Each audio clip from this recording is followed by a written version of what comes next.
Labą dieną ir labas rytas, kaip kam patinka.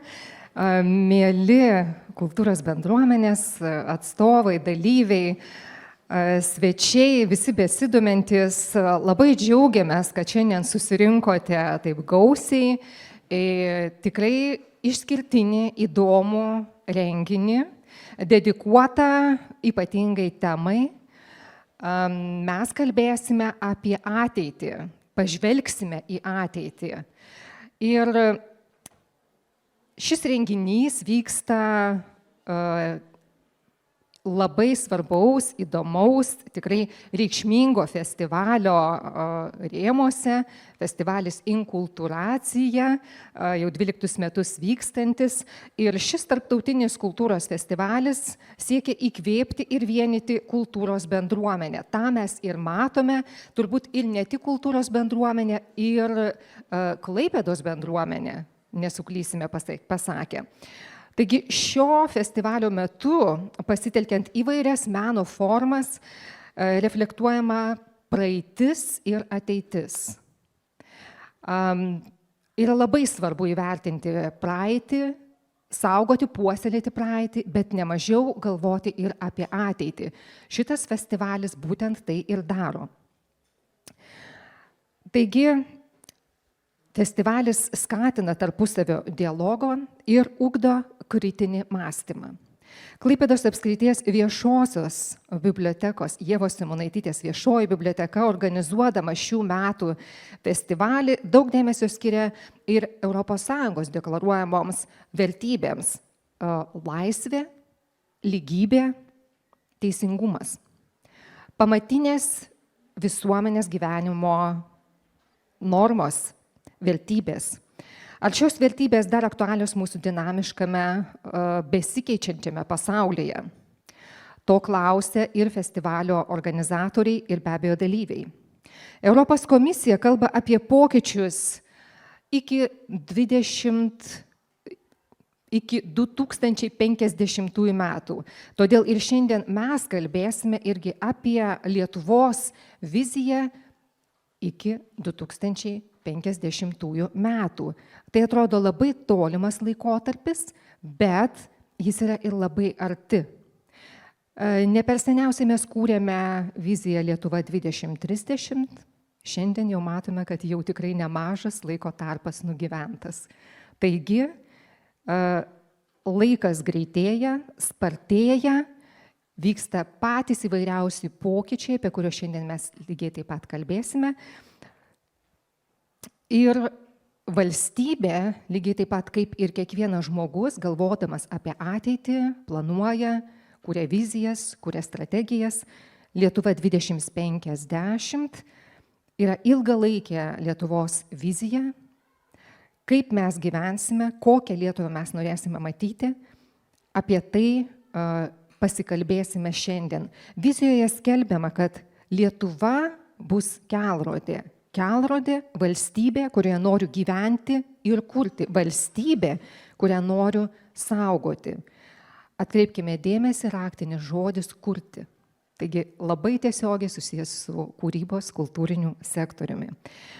Šiandien, atleiskit už tokią dar gana ilgą įžangą, judėkime prie diskusijos ir pristatysiu puikius pašnekovus šios dienos. Daktarė Gabrielė Žaidytė, ministrės pirmininkės patarėja kultūros klausimais, UNESCO kultūros vadybos ir kultūros politikos katedros Vilniaus dailės akademijoje steigėja ir pirmoji vadovė, European Cultural Parliament narė, buvusi Lietuvos kultūros atašė Ukrainoje, Sakartvele ir Vokietijoje, taip pat kultūros politikos bei kultūros vadybos dalykų dėstytoja įvairiose aukštosiose mokyklose Lietuvoje, Vokietijoje, Austrijoje, Sakartvele ir galima būtų dar daug vardinti, sutikime plojimais. Daktaras Arūnas Gelūnas, filosofas, politikas, politikas. Buvusių politikų nebūna, taip. Humanitarinių mokslų daktaras, buvęs Lietuvos ambasadorius nuolatinėje atstovybėje prie UNESCO, buvęs kultūros ministras, Lietuvos nacionalinių kultūros ir meno premijų komisijos pirmininkas. Šiuo metu vadovauja Lietuvos nacionaliniam dailės muziejui, valstybės pažangos tarybos narys. Ir vienas iš Lietuvos pažangos strategijos Lietuva 2050 kūrėjų. Jūsų plojimai. Ir gerbiama daktarė Laura Juchnevič, Lietuvos bibliotekininkų draugijos pirmininkė, Vilniaus universiteto komunikacijos fakulteto dėstytoja, ekspertė, vadovauja Klaipėdos apskrities Ievos Simonaitytės viešai bibliotekai ir šiandien mes esame šitoje vietoje, kuri puikiai mus priima. Ir diskusiją moderuosiu aš, Edita Sabolionytė, Nacionalinės kūrybinių ir kultūrinių industrijų asociacijos vadovė, Lietuvos vizijos Lietuva 2050 bendra kūrėja ir taip pat daug metų dirbusi viešosios bibliotekos, žodžiu, galiu vadintis jūsų kolegė. Tai tikrai man puikiai pažįstamas yra kultūros ir kūrybinis sektorius ir kągi, judėkime prie temos, dėl kurios mes šiandien ir susirinkome. Lietuvos vizija Europos Sąjungoje ir strategijų skirtumai. Mes jau prisiminėme, kad Lietuva Europos Sąjungoje, minime iš tikrųjų 20-metį Lietuvos Europos Sąjungoje ir kokia linkme mes judame, kaip Europos Sąjungos narė, kaip Lietuva turėtų atrodyti 2050 toje vizijoje, kurią mes rengiame. Ir jeigu mes kalbame apie tapatumą, tai kaip toje globalioje bendruomenėje Lietuva išliks, ar mes ištirpsime, kaip formuosis tas mūsų tapatumas. Priminsiu, kad Lietuva 2050 kultūra yra įvardinta kaip pamatas, kaip pagrindas. Kultūra mūsų tapatybės pagrindas.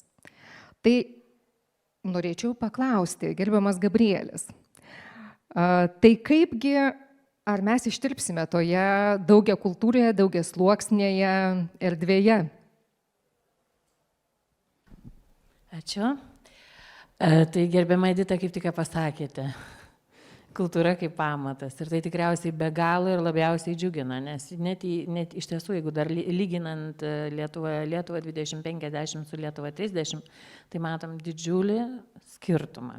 Ne tik todėl, kad Lietuva 30 kūrė būrelį žmonių, Lietuvoje 50 turime visą puokštę bendraautorių, kurie iš tikrųjų meistriškai sujungė, rado sankabas tarp įvairiausių sričių, bet vis dėlto tai, kas yra didžiausias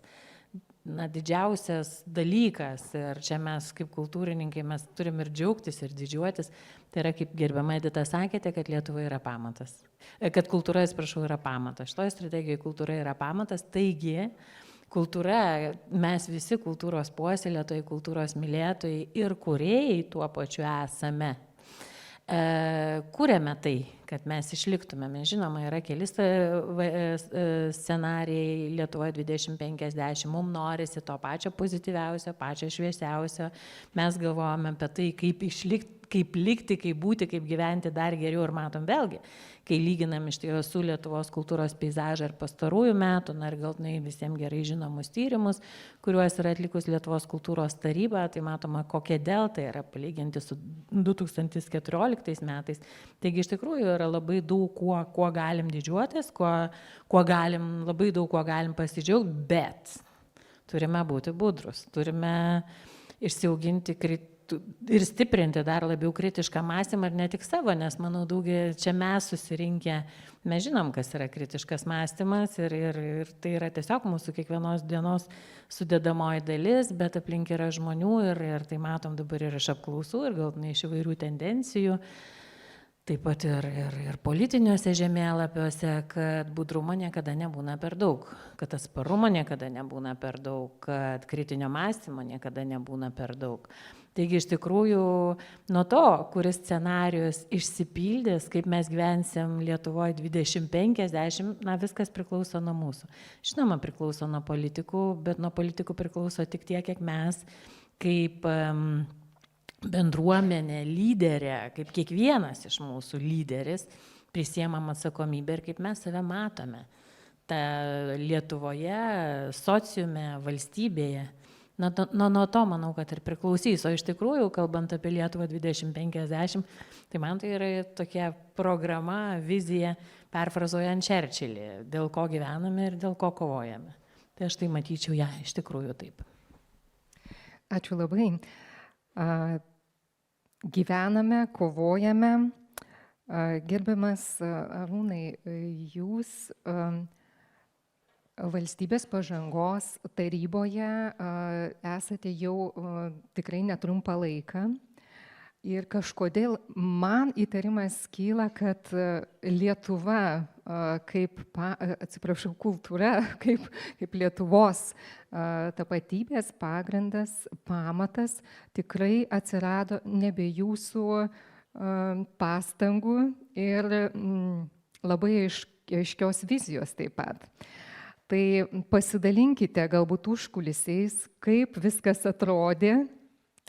Ir tikrai manome, kad tai nemažas laimėjimas turėti įvardintą pagrindą, kultūrą kaip mūsų tapatybės pagrindą. Aš visų pirma norėčiau padėkoti už kvietimą prisijungti prie šitos diskusijos. Man yra be galo malonu ant šitos scenos jau sėdėti antrą kartą per 10-metį. Aš prisimenu nuostabią diskusiją apie Leonido Donskio nelaikų išėjimą ir jo įnašą į kultūrą. Čia buvo irgi šitoj nuostabioje salėje diskusija. Antras dalykas, kuriuo norėčiau pasidžiaugti, kad mes esam ne Vilniuje.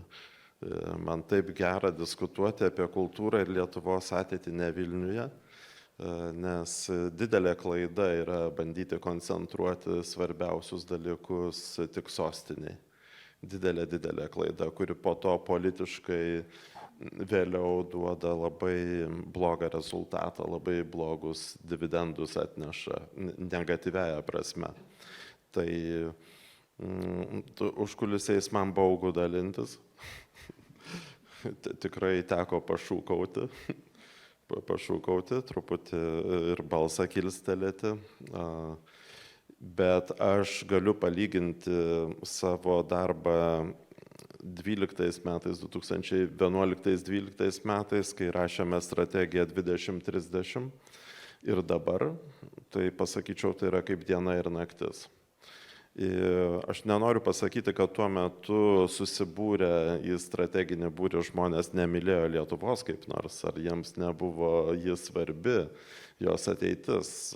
Žinoma, kad mylėjo ir buvo svarbi ir siekė paties geriausio rezultato. Bet tai buvo labai varganas laikas, labai skurdus, ta pasaulio finansų krizė labai buvo nustekenus. Vilnius Europos kultūros sostinė buvo laikomas užžlugusiu projektu, nors vėliau reabilituotas, bet iš tikrųjų toks nelengvas laikas kultūrai buvo. Ir į tą strategiją kultūrą, kaip aš juokavau, reikėjo karštomis įkaitintomis replėmis įdėti. Po to jinai vėl pradingo tos eilutės kažkur, skėsčiojo rankom, kaip čia atsitiko, kad apie kultūrą nėra nė sakinio. Tai bendrom pastangom ten kultūros ministerijos ir premjero aplinkos įdėjom keletą tų sakinių, bet tai iš mano pasakojimo galite suprasti, kokia ten buvo ta aplinka ir koks kultūros vaidmuo. Jis nebuvo matomas kaip strateginis. Bet šiandien mes turim visai kitą situaciją ir mes turim tokį įspūdingą kaimininį reiškinį kaip genocidą vykdomą prieš mūsų brolišką ukrainiečių tautą. Ir jis labai paryškina mūsų pačių nepriklausomybės, tapatybės, ateities to, kas vertinga samprata. Nes kai yra taika, tu galvoji, kad ji bus visą laiką, priimi kaip natūralų dalyką, kad turi tik gerėti ir gerėti. Pastatai gražėti, atlyginimai kilti, renginių daugiau, tarptautiškiau, šauniau, smagiau ir visai. Bet mes matom, kad tie scenarijai gali tokie ir nebūti. Ir tai, kas nutiko ukrainiečiams ir vis dar tebevyksta, skaudžiai kiekvieną dieną ir mes matom tai žiniose. Man atrodo, jis užaštrino mūsų pačių savęs supratimą teigiamą prasme. Ir apie kultūros kaip tapatybės, kultūros kaip pagrindo buvimą, nes matome, kad okupantai daro du dalykus. Jie žudo žmonės ir jie naikina kultūrą. Muziejų kolekcijas, bažnyčias, teatrus bombarduoja, bando nušluoti atmintį. Lietuvai, mums lietuviams atmintis yra be galo svarbi. Mes turim galvoti apie kas bus 50 metais. Ir 25 taip pat apie ateitį turime galvoti. Bet pamiršti knygnešius, pamiršti tremtinius, pamiršti partizanus, pamiršti disidentus, tai yra tiesiog neįmanoma. Pamiršę šitus žmonės mes nebūtume mes. Tai atmintis mums yra labai svarbi ir ne veltui mes kalbamės bibliotekoje, kur yra atminties saugotoja, labai svarbi. Bibliotekos, muziejai ir archyvai yra atminties saugotojai ir mes bandom prakalbinti tą atmintį prasmingų šiuolaikiškų būdų. Ne kaip kažkokius dulkėtus eksponatus, bet tai kas mumise sužadina motyvaciją neprarasti tos tapatybės, kaip jūs sakėte, neištirpti. Tai, kad tame ateities Lietuvos rūme pamatas yra kultūra, man atrodo, yra svarbus strateginis lemiamas laimėjimas, kuriuo bus galima mosuoti kiekvieno biudžeto planavimo kontekste. Ir jeigu kultūra yra pamatas, biudžete jinai neturi būti nei tarnaitė, nei slaugė, nei paskenduolė, nei dar kažkas. Ji turi būti tai, kas oriai laiko valstybės rūmą, kas puoselėja ir saugo mūsų kalbą, ją turtina, ją skleidžia pasaulyje, po pasaulio Lietuvą. Tai, kas mūsų kultūros laimėjimus verčia valstybės pasididžiavimo tais aspektais ir stiprina mūsų vaizdinį. Vienoje iš diskusijų apie šią strategiją buvo Saulės ir jūros fragmentai rodomi. Tai kūrinys, inovatyvus 3 jaunų moterų kūrinys, kuris atnešė mums pasaulinę šlovę. Ir kuri dar tebesitęsia, nes kūrinys tebekeliauja po garsiausias pasaulio sales ir jos dėl to kūrinio pešasi. Štai Lietuva šiandien, ji tokia nebuvo prieš 15 metų, ji tokia nebuvo, kai stojome į Europos Sąjungą. Tai aš manau, kad tas pamatas jis yra ne lozunginis, o jis realus laimėjimas, nes strategiją patvirtino Lietuvos Respublikos Seimas. Tai yra oficialus dokumentas, tai nėra diskusijų klubo gero laisvalaikio praleidimo rezultatas. Tai yra, mes esam parlamentinė demokratija ir parlamente šitas dokumentas tapo oficialia ateities vizija. Paskutinis dalykas, aš per daug kalbu, bet paskutinis dalykas, kuris buvo labai geras, kad dokumentas nebuvo rengiamas už uždarų durų.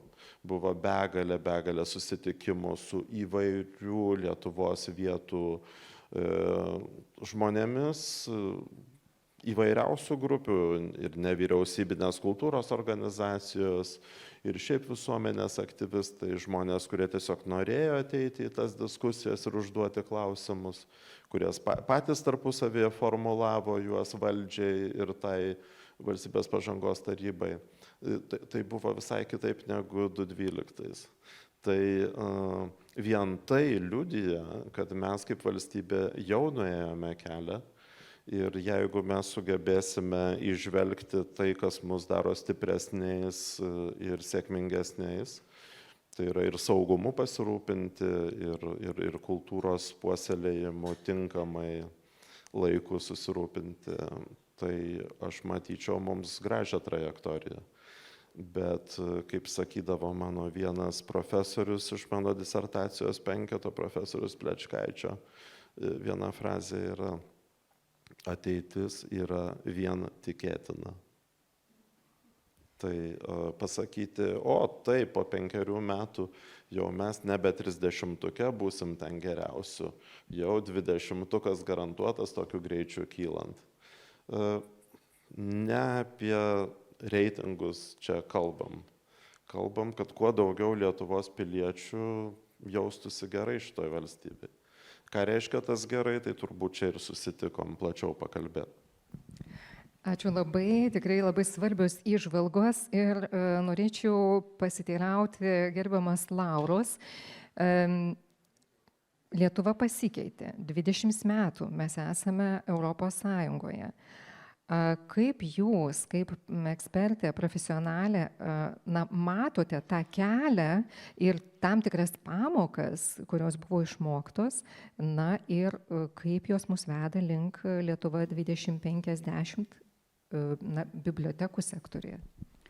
Labadiena visiems, labai džiaugiuosi matydama tiek daug šiandien kolegų ir ačiū labai dalyviams, kad sutikote atvykti į Klaipėdą ir kalbėti apie Lietuvą 50 metais ir aišku, Klaipėdą 50 metais, tai irgi yra labai svarbu akcentuoti. Aš pati tikriausiai gaila, kad negalėjau, žinoma, dalyvauti strategijos rengime. Bibliotekininkus atstovauja Lietuvos nacionalinė Martyno Mažvydo biblioteka ir jie gal daugiau iniciatyvos rodė rengiant pačią strategiją. Man, kaip bibliotekininkiai ir bibliotekininkų atstoviai per draugijos narius, tikriausiai yra labai svarbu pagalvoti, kaip mes gyvensime su tą viziją, ką patys bibliotekininkai kaip kultūros žmonės gali padaryti, kad ta vizija būtų, jau pati optimistiškiausias matymas vizija būtų siekiama ir kiek įmanoma arčiau pasiekta. Bet įvertinus tai, kas retrospektyviai, tai kas buvo padaryta per 20 metų Lietuvos bibliotekose, tai norėčiau atkreipti dėmesį, kad prieš 20 metų visuomenė visiškai kitaip matė bibliotekas ir jų funkcijas ir žinoma, kad labai daug neigiamos įtakos bibliotekų funkcijoms ir ta toksai neigiamos asociacijos su bibliotekininkų apskritai veikla buvo atnešta iš mums nepalankios sovietinės aplinkos ir tam tikri stereotipiniai dalykai buvo įsišaknyję ir dar ir dabar kartais jie pasirodo, išlenda, bet per tuos 20 metų, nekalbant apie infrastruktūrą, kuri tikrai patobulėjo ir dabar mes turime ką parodyti infrastruktūros prasme, bet kalbant apie suvokimo, apie bibliotekininko atsakomybę ir darbą, įvyko didžiulis poslinkis ir pokytis. Nuo kultūros darbuotojo, kuris galbūt matomas tik tarp knygų, dabar mes kalbam apie informacijos specialistą, kuris turi didžiulį vaidmenį informacinėje visuomenėje ir informacijai gausėjant, tas vaidmuo vis stiprėja. Bibliotekininkai dirba su medijų ir informaciniu raštingumu.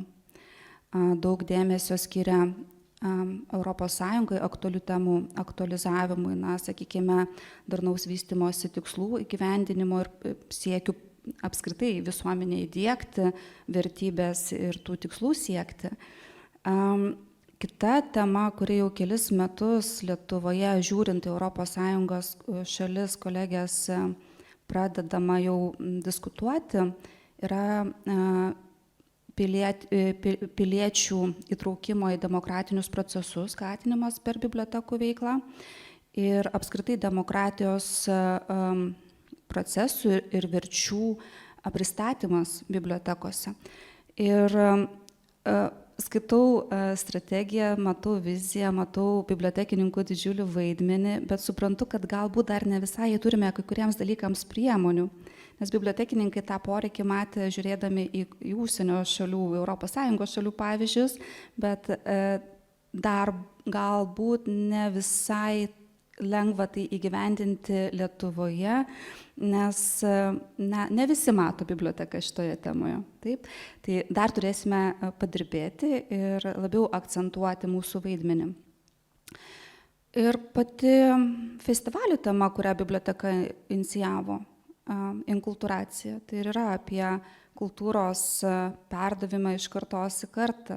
Tai pats vizijos pagrindas, kaip jūs minėjot, kultūra ir yra vertybė, dėl ko mes egzistuojam, dėl ko mes gyvenam, dėl ko mes save vadiname lietuviais ir ką verta perduoti iš kartos į kartą. Ir man atrodo, kad labai gražiai susišaukia šios dienos diskusija su festivalio šių metų mintimi, kad turime žiūrėti, mąstyti globaliai, įvertinti visas aplinkybės ir veikti lokaliai čia Lietuvoje ir čia Klaipėdoje. Tai manau, kad bibliotekininkas kaip tarpininkas tarp visuomenės ir žinių, informacijos tikrai turės daug darbo įgyvendinant viziją. Ačiū labai. Iš tikrųjų, matome labai didelius pokyčius. Mes kalbėjome ir prieš šią diskusiją. Lietuva labai stipriai pasikeitė. Dabar pakalbėkime vis tik tai apie vizijų įgyvendinimą. Lietuva 2030. Ar yra kas nors, kas nebuvo girdėjęs apie šitą Lietuva 2030 viziją? Galit nekelti, tiesiog pagalvokite. Deja, su vizijomis dažnai taip nutinka, kad jos būna labai gerai parengtos, gerai sudėliotos. Ir besikeičiant politiniai aplinkai labai dažnai nukeliauja į tokią šiek tiek užmarštį. Taip. Tai vat įgyvendinimas gražių dokumentų, į kuriuos mes, beje, Lietuva 2050, aš taip pat buvau bendra kūrėja ir dalyvavau diskusijose, ir kaip Gabrielė ir Arūnas paminėjote, kad buvo įtraukti visuomenės, organizacijos visuomeninės ir asmeniškai žmonės galėjo įsitraukti. Tai mes kaip asociacija taip pat buvom įsitraukę aktyviai ir tikrai galiu paliudyti, kad tikrai tai buvo didžiulis skirtumas nuo Lietuva 2030. Bet, gerbiama Gabrielė, tai kaip su tuo įgyvendinimu? Kaip užtikrinti, kad Lietuva 2050 nenutiktų toks, žinote, nebūtų taip, kad mes po kurio laiko įsirėminam ir pakabiname ją tiesiog, kur nors muziejuje ar bibliotekoje kaip vieną iš reikšmingų dokumentų. Taip, tai čia jūs pasakėte, gerbiama Edita, tai, apie ką mes tikriausiai galvom visą laiką. Kai ar kažką švenčiame kokius metus, tai man irgi vis taip atrodo, kad nebūtų taip, kad gruodžio 31, va dabar jau Čiurlionio 25 metais pastatysim paminklą, ir 26 metam eisim švęsti ką kitą. Tai čia dažnai ir taip ir su metais, kurių čia vienu metu turėjome labai labai daug, ir su visokiais kitokiais jubiliejais, pažymėjimais. Tai labai suprantu, kas jūs čia neramina. Ir vėl aš vis dėlto grįžtu į tai, kad, vizija, nežinau, man taip iš tikrųjų, jeigu galvočiau apie vizijos metaforą, tai man yra platus krantai. Ir tai, ką tarp tų plačių krantų, kaip mes juos susiaurinsime, kaip juos suformuosime, kaip jie mums atrodys, kaip jie atrodys tiem, kurie stovi ant krantų, tai jau priklauso nuo mūsų. Už tai aš manau, aš iš tikrųjų vieną tai tikrai dar kartą noriu pabrėžti, kad labai labai džiaugiuosi ir žinau, kad čia gerbiamas Arūnas labai daug prisidėjo, kad Lietuvos vizijoje 2050 kultūra taptų pagrindu. Taigi, kai pagrindu kultūra tampa, tai aš vėl labai norėčiau pabrėžti tą vaidmenį, apie ką jūs kalbate, kad nuo kiekvieno priklauso, nuo kiekvieno lyderystės. Aš žinau taip pat iš bendraautorių, kurie keliavo po įvairius regionus, panašiai kaip minėjo ir gerbiamas Arūnas, ir žinau su kokiu susidomėjimu kartais ir tuose regionuose, kuriuose kurių mes taip, vėlgi čia tikriausiai toks tam tikras, toks tam tikras elitarizmas, į kuriuos mes iš Vilniaus irgi žiūrim kaip į tokius, tokius dviejotinus, kasgi ten yra, nes nei teatrogi ten nėra, nei ir muziejų nedaug, bet girdėjau labai gerų atsiliepimų grįžus ir iš tokių iš mažesnių miestelių ir lik ir tokios netaip kultūriškai išpuoselėtos aplinkos. Tai yra tai, kas labai labai džiugino šitoj vizijoje ir aš tikiuosi, kad tai yra iš tikrųjų irgi, iš tikrųjų sąlyga, kad taip Edita neatsitiks. Aš jau nekalbu apie tikrai tą tokį oficialumą ir svorį valstybėje, tai taip, tai yra Seime priimtas dokumentas. Tai jau jo kvestionuoti tikriausiai ir tiesiog neigti neįmanoma, nežiūrint kaip keistusi Lietuvoje valdančiosios daugumos ar situacija Seimuose ar vyriausybėje, bet aš manau, kad čia kiekvieno. Čia iš tikrųjų yra kiekvieno mūsų prisidėjimas, suvokimas, kad tai svarbu, o tas atsiradimas kultūros po visų kuo, ir sankaba jos ir su ekonomika, ir su krašto gynyba, su tuo pačiu, ką vėlgi gerbiamas Arūnas minėjo, su istorinė atmintim, su atminties kultūra, tai yra jau šiuo metu, tai tikriausiai didžiai daliai mums taip aišku, taip savaime suprantama, kad pamiršta tiesiog negali būti.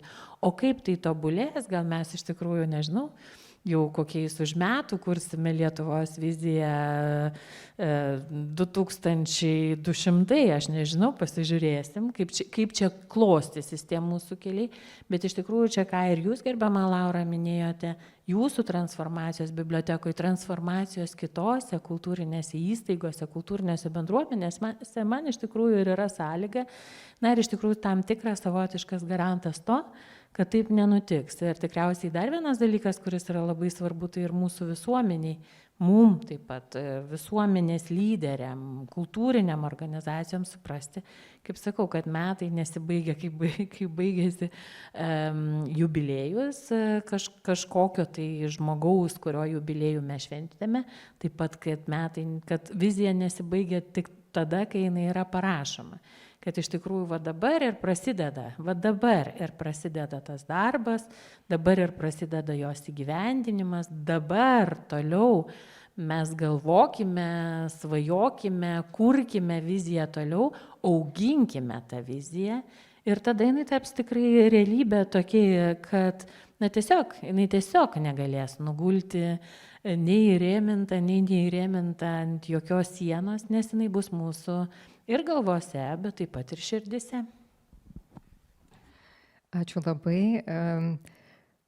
Norėčiau pasiteirauti gerbiamo Arūno, kadangi tikrai turite didelę patirtį ir politinę patirtį. Puikiai žinote, kaip politiniai tam tikri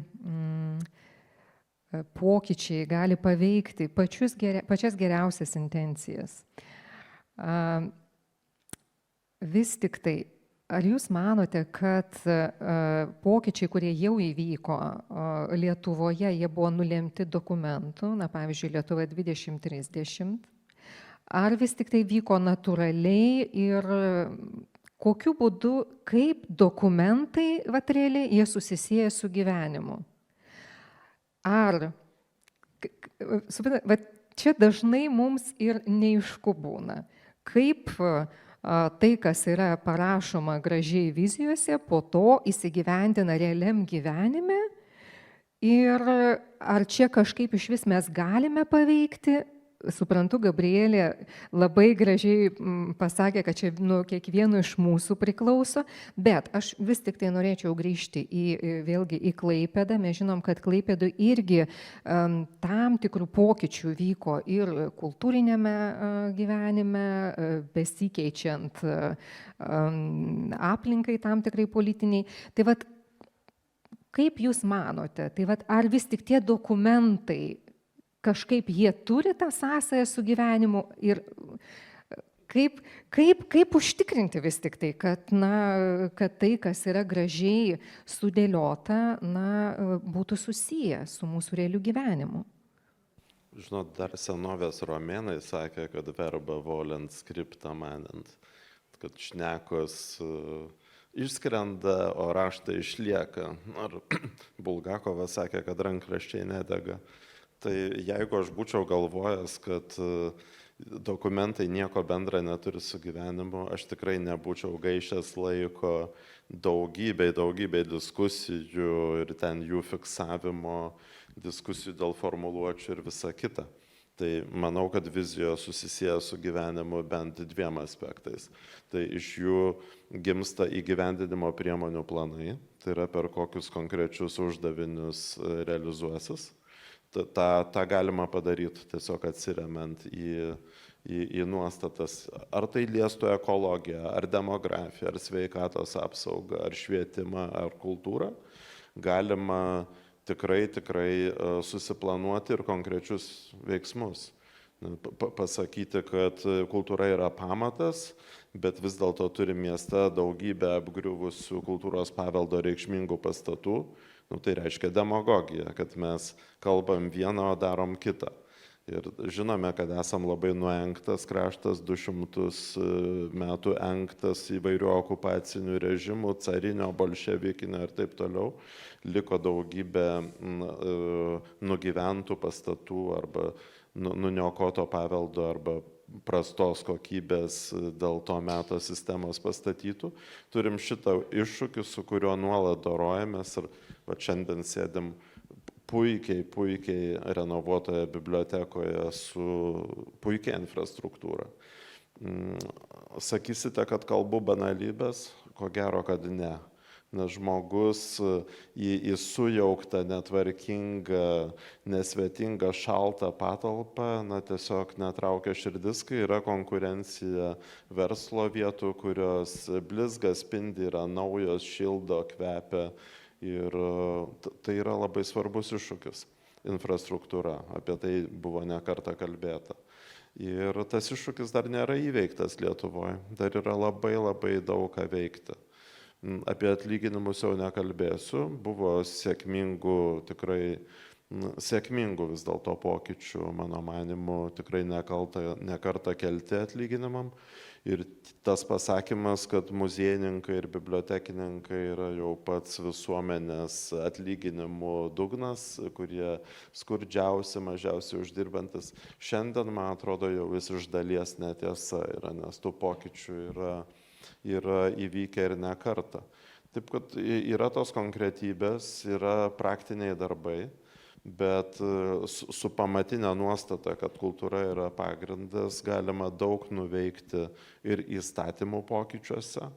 Mes esam demokratija, tai reiškia teisės viršenybė mums yra svarbi. Kai kurios įstatymų nuostatos yra pasenusios, mums jomis vadovautis yra labai sunku. Yra kvailų draudimų, yra visokių apribojimų, kurie kilo galbūt iš 90-ųjų metų tikrovės ir visiškai netinka šiai tikroviai. Tai aš manau, apibendrinant, kad raštų, tekstų, strategijų sąsaja su gyvenimu yra ne tik vizijinė, kažkokia įsivaizduojama tikrovė, o visiškai absoliučiai reali, konkreti politinė ir administracinė tikrovė. Ar tai būtų planuojamas biudžetas, ar planuojami ten personalo pokyčiai, infrastruktūros mano minėti. Ir diskusijose aš esu pasakęs, prisimenu, kad 2050 kultūros sektoriuje infrastruktūra jau nebebus problema. Ką tai reiškia? Nebus griuvėsių, neapšildytų, blogai įrengtų. Tai reikia pasistengti dėl to. Lygiai kaip ir žiūrint atlyginimų vidurkius visuomeniai. Amžina kultūrininkų svajonė, kad jų atlyginimų vidurkiai prilygtų švietimo sektoriuje. Ne? Bet kodėl susidaro tie skirtumai? Mano manimu, tai yra nelabai teisinga. Taip pat visi, kurie dirba valstybės sektoriui, turėtų gauti panašiai, nes jie stengiasi dėl savo valstybės savom priemonėm. Taip kad tai, kad kultūra pamatas driekia kelelius į labai didelės konkretybės. Ir dirbant dėl tų konkretybių, kovojant dėl jų politiškai ar kaip visuomenininkai, mes jau turime į ką atsiremti. Aš visada buvau per didelis optimistas, bet žinokit, pasiteisino tai. Nesu gavęs rimtai per nosį, gal dar gausiu kada nors, bet tas mano šiek tiek pamišėliškas optimizmas pasiteisindavo ir siūlau persiimti juo. Ačiū labai. Gerbiama Laura, ar jums atrodo, kad optimizmas, toks, kokiu trykšta gerbiamas Arūnas, jis pasiteisina? Kaip jūs taikote, kaip praktikė vėlgi ir kaip teoretikė, nes dėstote taip pat ir komunikacijos fakultete. Kaip jūs matote, kaip tie strateginiai dokumentai įsigyvendina? Ir vėlgi mano dar patikslinsiu klausimą, ar tai vyksta labiau dėl dokumentų, ar tai labiau vyksta dėl aplinkos pokyčių ir mes tiesiog matome, kad neįmanoma nesikeisti. Kokia jūsų nuomonė? Tai prie gerbiamo Arūno aš atrodau kaip visiška pesimistė, viską juodom spalvom piešinti, tokia, nežinau, realistė, pesimistė, bet aš nesu pesimistė, bet taip prie jūsų taip atrodyt gali. Tai iš tiesų apie tai, kas dokumentuose parašyta ir vizijos, tai svarstu, kad norint, jog vizija būtų suprantama, sava, neužtenka tik tai deklaracijų. Mes turime apie tai nuolatos kalbėti ir vizija ir mūsų siekiai turi sutapti su realybė. Įvaizdis tai jis tik tai kaip burbulas ir jeigu nesutampa su realybė, jis sprogsta ir mes matom tą situaciją.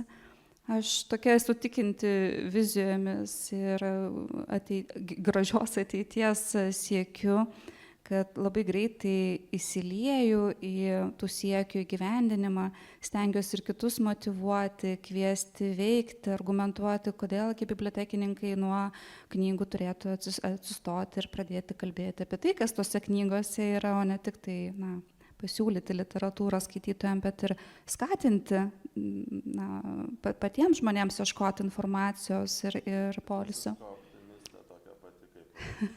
Bet čia atsiranda bet ir galvoju tuomet, kai tu susiduri su pokyčiais, kad ir politikoje, taip, sakykime, nebūtinai nacionalinių lygmenių, bet savivaldos lygmenių. Ir ateini su savo optimizmu ir sakai, žiūrėkit, mes kultūros žmonės, tokie idealistai, sieksime vizijos, padarysim tą ir 20. Priimkite mus, leiskit mums veikti. O mums sako, tai įrodykit savo vertes. Vėl ir vėl iš naujo. Kiekvieną kartą menininkas, kultūros žmogus turi įrodyti, kokią pridėtinę vertę jisai kūrė visuomeniai. Tai nėra savaime suprantama. Mes sakome, kad kultūra yra viso ko pamatas, deklaruojame, bet tai nėra savaime suprantama visuomeniai mūsų. Tai va čia yra didžiausia tikriausiai ta pesimizmo gaida, ką aš ir noriu pasakyti. Ir lygiai taip pat matau toje vizijoje, kuri yra dabar 50 metams su kultūros tinklu šalyje. Mes kalbam apie tai, kad turim stiprinti regionus, apie tai, kad kiekvienas žmogus, kad ir labiausiai nutolęs nuo Vilniaus ar nuo kito didmiesčio, nuo miestelio, yra svarbus ir jisai turi gauti lygiai tokią pačią kokybišką viešąją paslaugą, nesvarbu kokią, ar tai būtų sveikatos, ar socialinės, ar kultūros paslaugas, ar švietimo paslaugas, tuo tarpu kas vyksta, kad mažėja tų paslaugų centrų. Tai ir mokyklų klausimas, ir sveikatos punktų klausimas. Ir žmonės tą mato. Jie sako, žiūrėk, kad jūs strategijoje rašote štai tokį matymą, kad visi yra gerovės valstybėje, mes gyvename, kad visi žmonės pasiekė, visos paslaugos yra pasiekiamos, o realybė kitokia. Tai ką mes darysime dabar su tuo? Bibliotekos uždaromos, ne?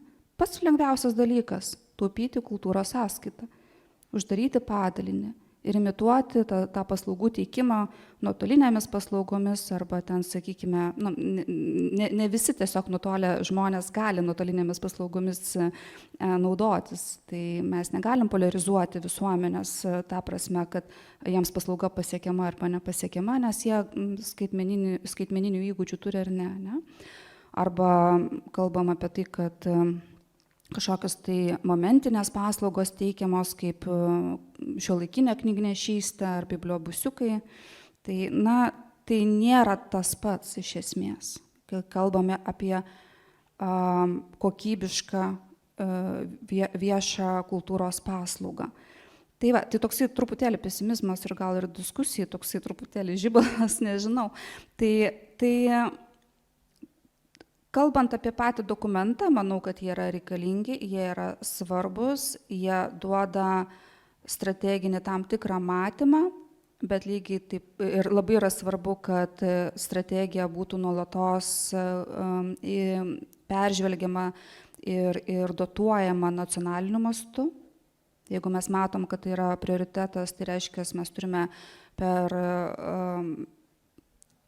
valstybės įstaigas tą prioritetą ir įgyvendinti, bet lygiai taip pat svarbu yra kalbėti apie žmonių mentalitetą, apie kaip mes kitomis minkštosiomis priemonėmis keisime požiūrį į aplinką, nes tik pasakyti, kad štai dabar gyvensim, taip neužtenka.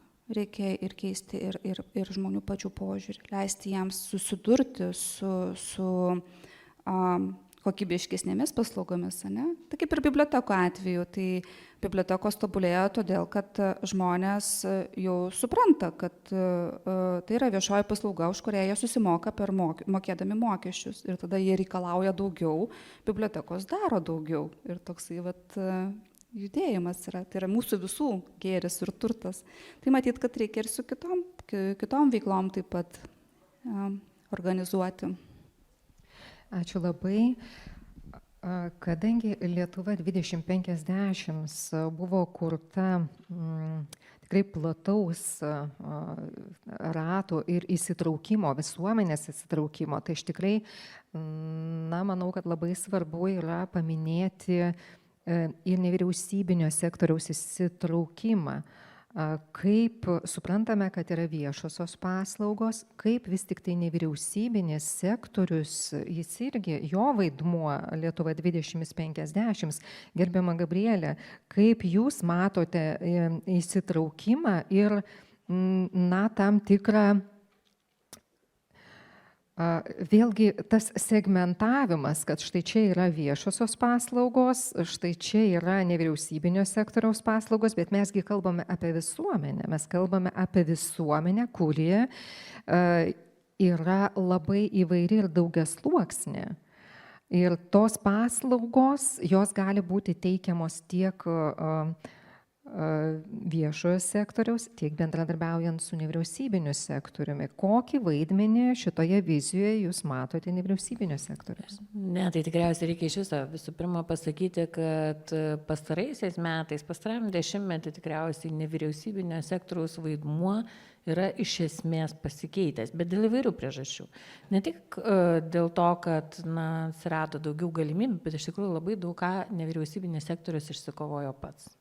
Labai aiškiai formulavo savo tikslus, labai aiškiai sakė, kaip nevyriausybininkai įsivaizduoja savo vaidmenį ir kita vertus mes iš tikrųjų, mes taip pat mokomės ir demokratijos, mes nebežaidžiam demokratijos, mes jas mokomės, mes ją gyvenam, tai mūsų tiesiog visuomenės sandara jau yra tokia, mes matyti esam pribrendę, akivaizdžiai esam pribrendę visi girdėti nevyriausybinį. Tai nebėra tie 20-ojo amžiaus antros pusės sovietmečio laikai arba posovietmečio laikai, kai mes buvom pripratę gyventi tik tarp biudžetinių organizacijų, kai mums atrodė, kad viskasgi čia yra valstybės, o mes tai arba dirbam biudžetinį įstaigų arba kultūroje, tada tiesiog iš viso mūsų nėra. Tai čia iš viso, čia jau nebėra jokio, tikriausiai niekam nebekyla klausimų, kad žemėlapis yra pasikeitęs iš esmės ir tikrai čia daugelio ir jūsų, taip pat, bet ir jūsų, Edita, irgi labai didelis įdirbis, kiekvieno iš jūsų.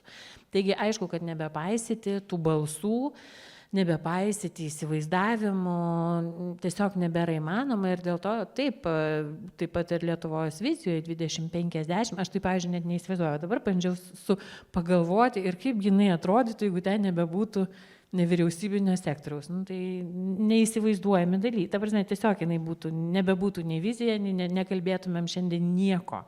Mes apie Lietuvą 2050, jeigu nevyriausybinį sektorių eliminuotumėm. Tai tikriausiai, sakau, nebeįsivaizduojama, į galvą nebetelpa. Tai tikriausiai ir pasako, koks iš tikrųjų yra vaidmuo, kaip tai yra svarbu. Ir Lietuvos 2050 strategijoje, aišku, nevyriausybiniam sektoriui numatomas vis, numatoma, kad jisai vis plėsis, kad jisai augs, kad jisai gilės. Nes mes labai dažnai kalbam apie plėtrą, mes labai dažnai kalbam apie rodiklius, ką mes dar norim pasiekti, kiek mes dar norim apimti, bet kartais pamirštam gylį. Tai vat nevyriausybinio sektoriaus ir gylis. Ir tada be jokios, nes tada iš tikrųjų atsiranda ir tos tikrosios sankabos. Tai be jokios abejonės nevyriausybinis sektorius, kaip dar kartą sakau, yra be galo svarbus. Jis yra visiškai ir auganti, ir potencialiai auganti, vizijų prasme auganti kultūros bendruomenės, kultūrinių žemėlapių dalis. Ir aišku, kad jie taip pat labai, nevyriausybinis sektorius labai aiškiai taip pat prisideda formuojant kelrodžius, mūsų kultūrinių žemėlapių kelrodžius. Taigi aš manau, kad iš viso, žinoma, tikriausiai mūsų svajonė būtų tokia, kad kažkada mes kalbėtumėm tiesiog apie kultūrą, kad mes net nebesakytumėm, kad nevyriausybiniam sektoriui dar reikia to ir to, tai štai tai mūsų tokios atskirtis.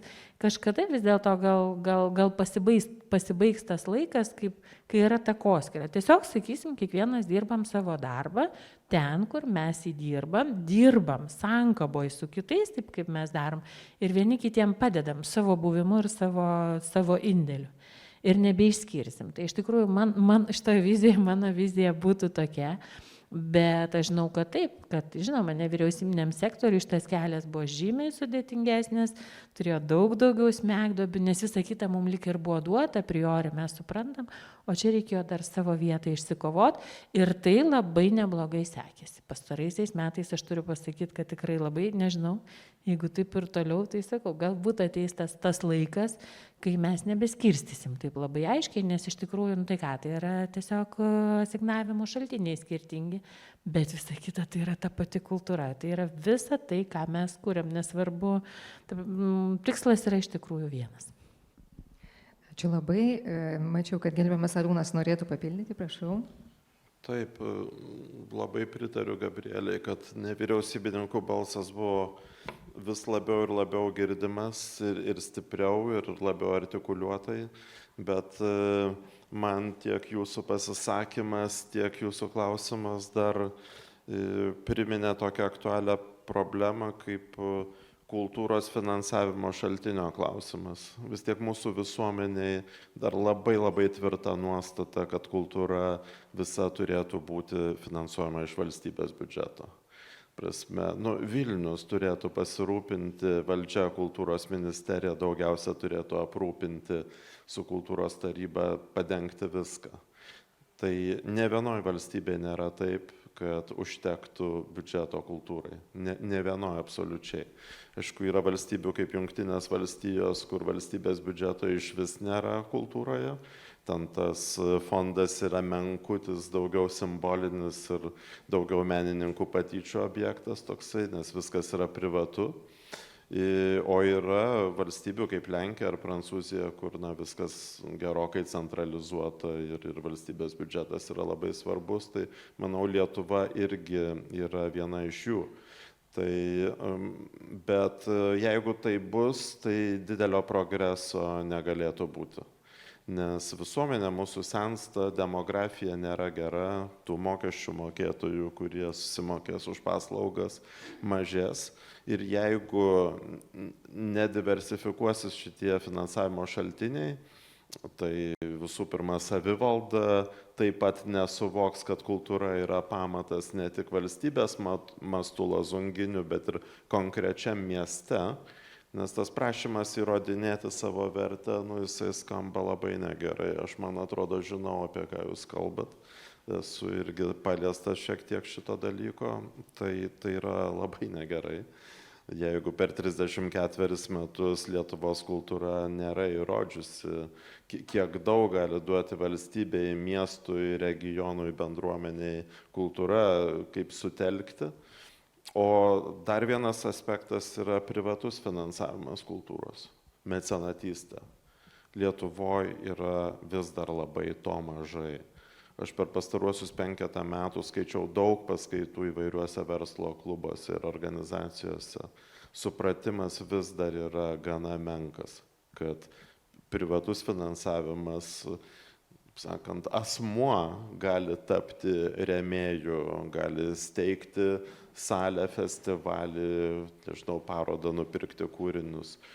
Šito Lietuvoje dar yra pakankamai mažai. Tai manau, kad šitos vizijos strategijos aiškinimas ir diskusija turėtų aktyvuoti ne tik institucijas valstybinės ar tas savivaldybinės, bet turėtų aktyvuoti ir piliečius, kad jie suvoktų, kad jie turi galę pakeisti šalies veidą pozityviai.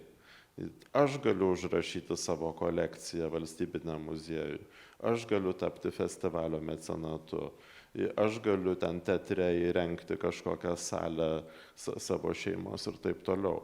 Tai šiandien šito Lietuvoje yra vienetiniai pavyzdžiai, tiesiog juos ant vienos rankos pirštų turbūt galima išvardyti.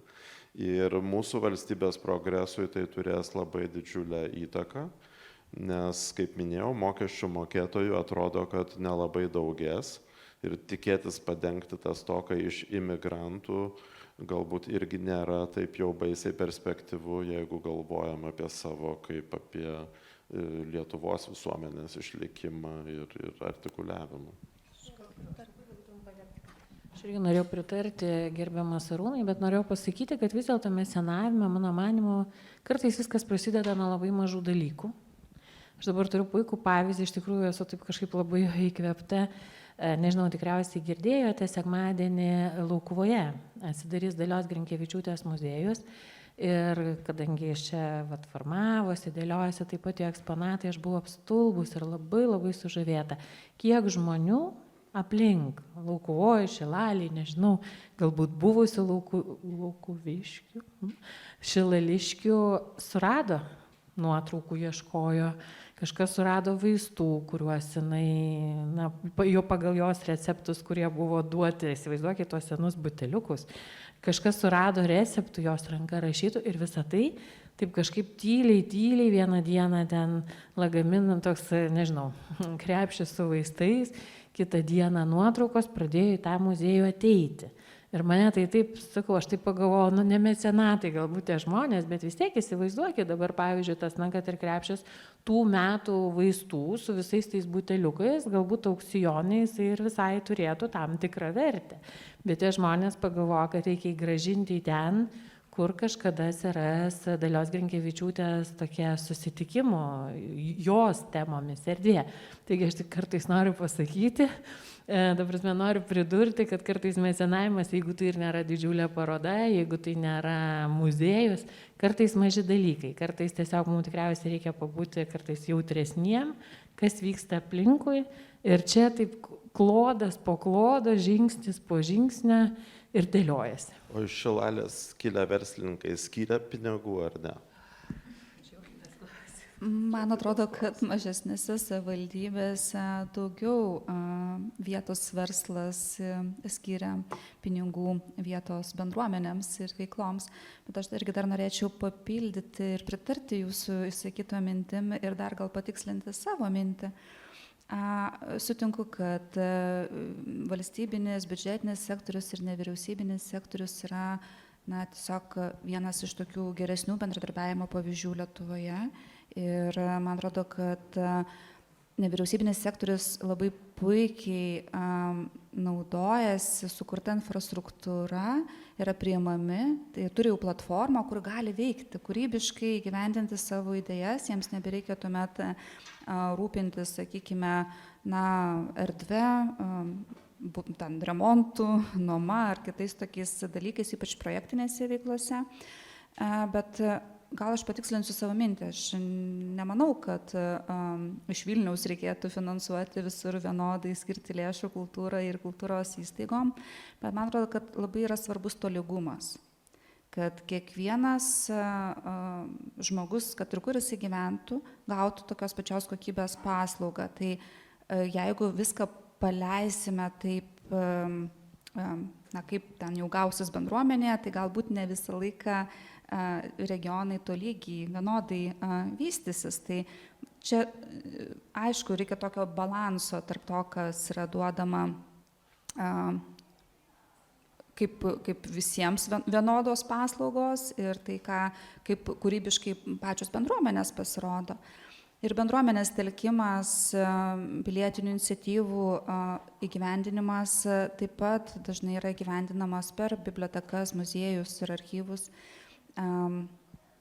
Europianos projektas tą puikiai rodo, kaip mes sugebam veikti kartu su bendruomenėmis, visi kartu, mes irgi esame visuomenės dalis, tiesiog tie operatoriai, kurie paskatina, sakykime, tarpininkai, kurie paskatina nešti, rinkti, tada reikia aišku sukurti tikslingai metaduomenis tam, kad juos galėtumėm įkelti į bendras platformas. Tai tų tikrai pavyzdžių yra labai daug ir tų pavyzdžių ir patirčių pagrindų galima ir toliau planuotis veiklas iki 50-ųjų metų, tai tikrai daug išmokom per tą prieš tai buvusį laikotarpį, kuris padės įgyvendinti viziją naują. Ačiū labai, aš čia irgi į mecenatystės temą truputį norėčiau sureaguoti. Maždaug prieš mėnesį mes turėjome regioninės politikos forumą Plungėje. Ir taip pat viena iš temų buvo, ar kūrybinis sektorius gali būti tas katalizatorius atgaivinti, atnaujinti, revitalizuoti regionus, nes kalbėjom apie tolygumą.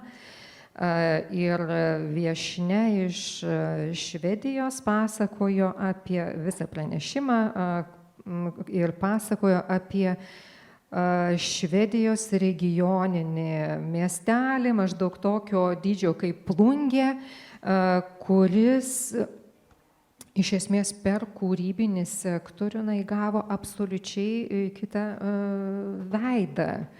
Ir vadovė, nes Kati buvo vadovė tos programos, jis sako, ne aš ieškau mecenatų, jie vaikšto paskui mane ir sako, kuo aš galėčiau padėti, prisidėti, kiek jums reikia.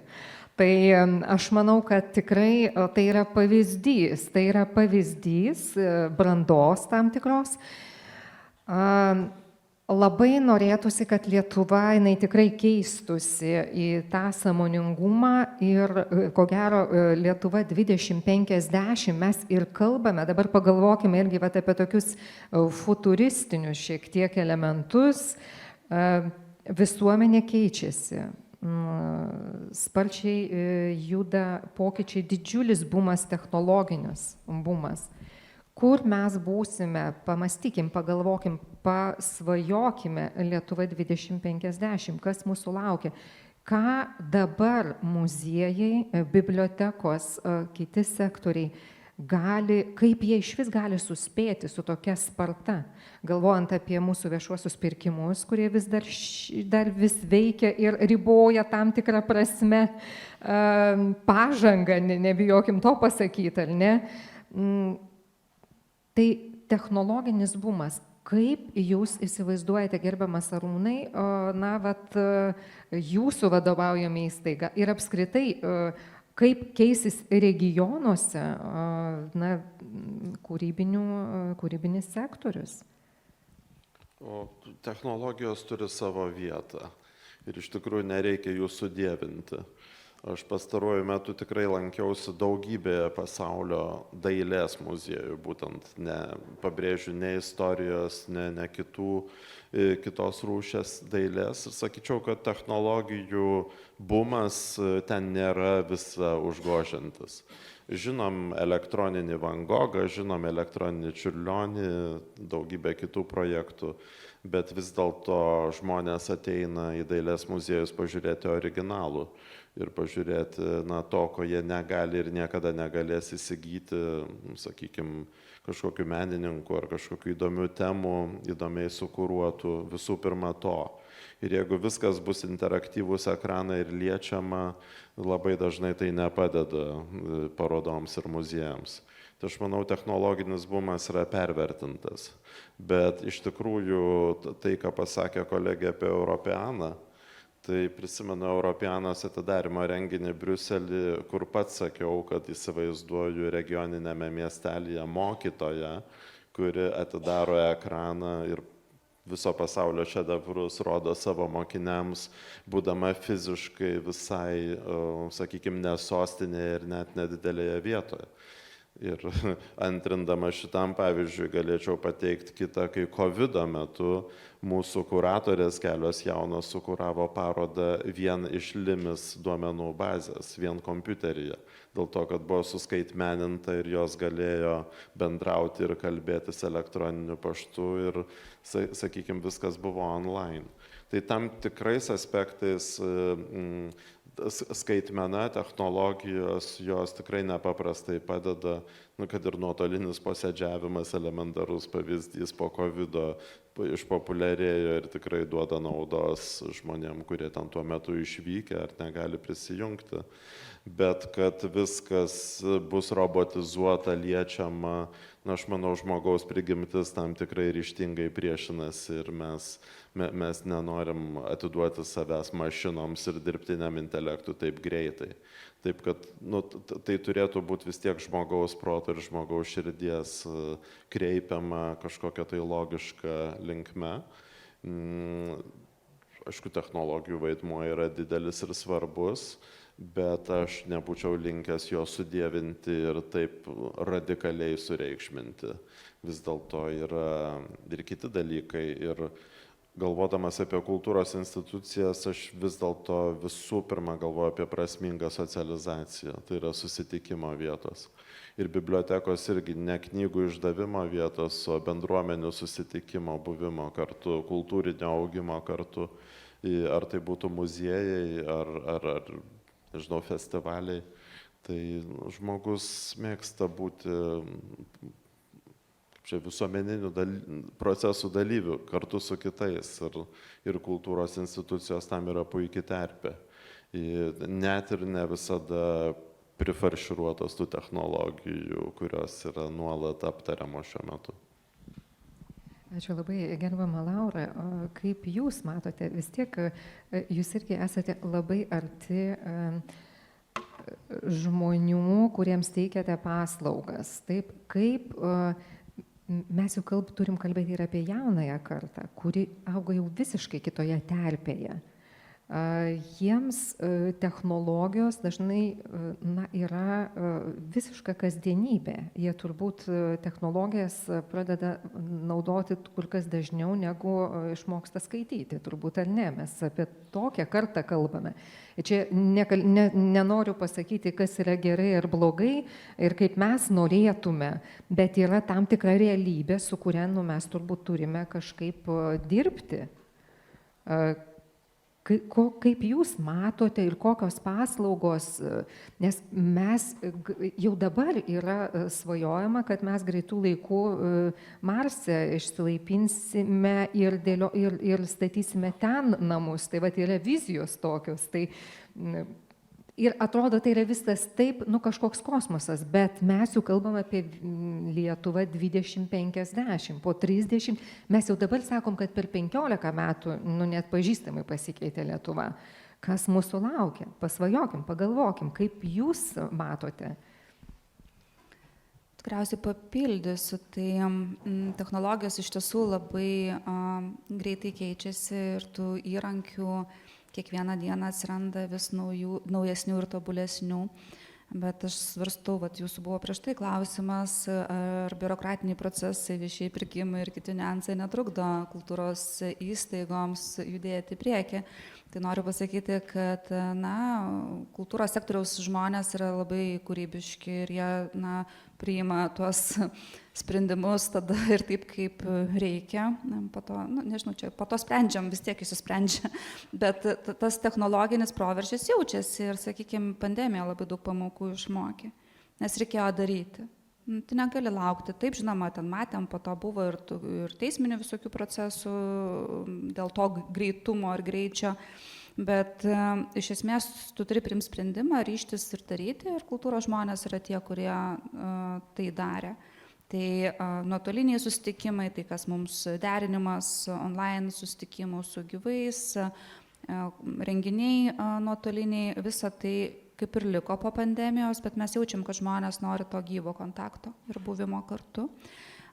Ir jau tuo metu atsirado naujos technologijos kultūros įstaigose, bibliotekose, tie patys knygomatai ir jų tinklas išsiplėtė.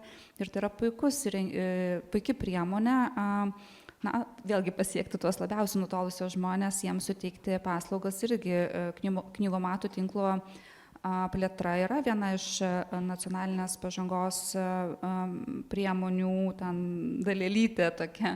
Tai jau ką išmokom ir kas pasiteisino, nešamės į 50-uosius metus ir tikrai tų technologijų ir priemonių atsiras dar daugiau. Šiais metais, kaip tik rugsėjo pradžioje, buvau Helsinkije, Šiaurės šalių bibliotekų asociacijų organizuojamai kasmetiniai konferencijai. Ir kas mane nustebo, kad visi pranešimai buvo apie skaitimą, apie skaitimo skatinimą, skaitimo problemas, raštingumą, su kuo skaitimo įpročius ir raštingumą, su kuo dabar Suomiai labai susidūrė skaudžiai, nes jie buvo visą laiką 15-mečių moksleivių skaitimo įgūdžių topuose ir viršūnėje pirmavo, ir dabar staiga rodikliai visi krito. Ir visi bibliotekininkai, mokytojai, visuomenė iš esmės galvoja, kaip tą spręsti, kas yra ne taip ir ką reikėtų daryti. Ir kelias dienas vykusi konferencija buvo ypatinga tuo, kad praktiškai nebuvo kalbėta apie technologinės priemonės, kurias skatintų skaityti.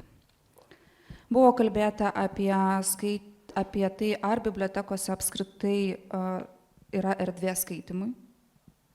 Ar mes turime kurti erdves, kur žmogus gali atsiriboti nuo technologijų ir susitelkti į turinį, į gilųjį skaitimą, į savianalizę. Bandėm įsivertinti, kiek mes sugebam apskritai paskaityti teksto, kad ir telefone, be papildomų trikdžių. Tai, kad jaunimas skaito, naudojasi technologijomis, yra labai super, bet tas technologijų naudojimas turi būti prasmingas. Tai tikriausiai apie tą prasme buvo labai kalbėta. Aišku, technologijos padeda kai kuriems žmonėms skaityti, tie, kas turi skaitimo sutrikimų, tie, kas negali fiziškai įprastai skaityti, įprastos knygos. Tai yra įrankis, bet vis tik tai yra įrankis, kuris neturi tapti esmė.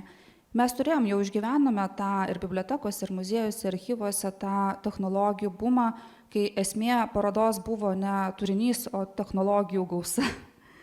Tiesiog ekranai su ekranais ir tose mėlynuose ekranuose paskęsti, bet turinio nematai. Ir ką matom dabar, vėl grįžtam prie to, kad technologija turi tik tai padėti, atkurti tai, kas galbūt yra prarasta, sukurti hologramas, papildytą realybę, tai kas yra artefaktai, papildyti juos, bet tai nebėra prasmė ir tikriausiai link to ir turėtumėm keliauti. Dabar dėl kitų technologijų, kurios tikrai veržiasi Europoje ir tą reikės spręsti. Dirbtinio intelekto reglamentavimas jau yra ES, bet tikriausiai jisai netenkina nei visuomenės, nei verslo interesų, nes mes labai rūpinamės asmens duomenų apsauga, autorių teisų apsauga, bet tada negalim išnaudoti tų visų privalumų ir konkurencinio pranašumo, netenkam prieš, sakykime, Azijos šalis. Tai ir bibliotekos, žinoma, kaip informacijos institucijos, sociokultūros komunikacijos institucijos žiūri, kas bus. Tai yra utopinis ir distopinis variantas. Tai tikriausiai vienas iš variantų, kad bibliotekininkai visiškai bus laisvi dirbtinio intelekto įrankių pagalba. Nežinau, ar 50-ais, gal ir 50-ais net metais, nes už juos dirbtinis intelektas kurs metaduomenis ir viską sustiguos ir atliks fantastinę paiešką ir bibliotekininkai galės dirbti kūrybinį darbą su bendruomenėmis. Kitas yra distopinis variantas, kuris galbūt ir apsunkintų bibliotekininkų darbą, nes vėl kyla daugybė klausimų, ką mes darysime su dirbtinio intelekto sugeneruotais kūriniais. Ar jiems reikės atskirų kolekcijų bibliotekui, kaip mes mokysime visuomenę atskirti, kas yra tikra, kas yra netikra. Dabar jau susiduria bibliotekininkai su medijų ir informacinio raštingumo, kur nebaisiai genialus dirbtinis intelektas sugeneruoja paveikslėlių, kurio žmonės, visuomenės nariai nesugeba atskirti. Na, jiems sakai, čia yra dirbtinio intelekto sugeneruotas, sako, iš kur tu žinai? Tai tu turi mokyti juos, kaip identifikuoti fake news, kaip identifikuoti, kaip patikrinti, kritiškai vertinti informaciją. Na, kad nebūtų kažkokių, tai sakykime, nesusipratimų. Tai ir labai jautrus dalykai, tai gali būti susiję ir su sveikata, sakykime, jeigu mes perskaitysim informaciją sugeneruotą dirbtinio intelekto, kuri netitinka realybės. Mokslo irgi, mokslininkų darbo irgi klausimai ir diskreditavimas apskritai, nenaudojant tokius įrankius. Tai bibliotekininkams bus daug užduočių, ypač dėl asmens duomenų apsaugos, dėl autorių teisių, dėl visuomenės raštingumo ugdymo. Ja, tai visą tai dar priekyje, bet apie tai galvojam. Ačiū labai. Mes išgirdome gerbiamą Arūno ir gerbiamas Lauros, kaip mato kūrybinių įstaigų veiklą ateityje. Gerbiama Gabrielė, norėčiau jūsų dar pasiteirauti. Kaip jūs galvojate, ar tas ir technologinis proveržis, ir pažanga, tokia tikrai milžiniška, ar jie apskritai netransformuos pačių muziejų ir bibliotekų visą sampratą, kaip tas, galbūt mes, pavyzdžiui, 50-aisiais metais nebeturėsim muziejų ar bibliotekų tokių, kokius mes šiandien turime. Kaip... Pamenat, kai atsirado elektroninės knygos.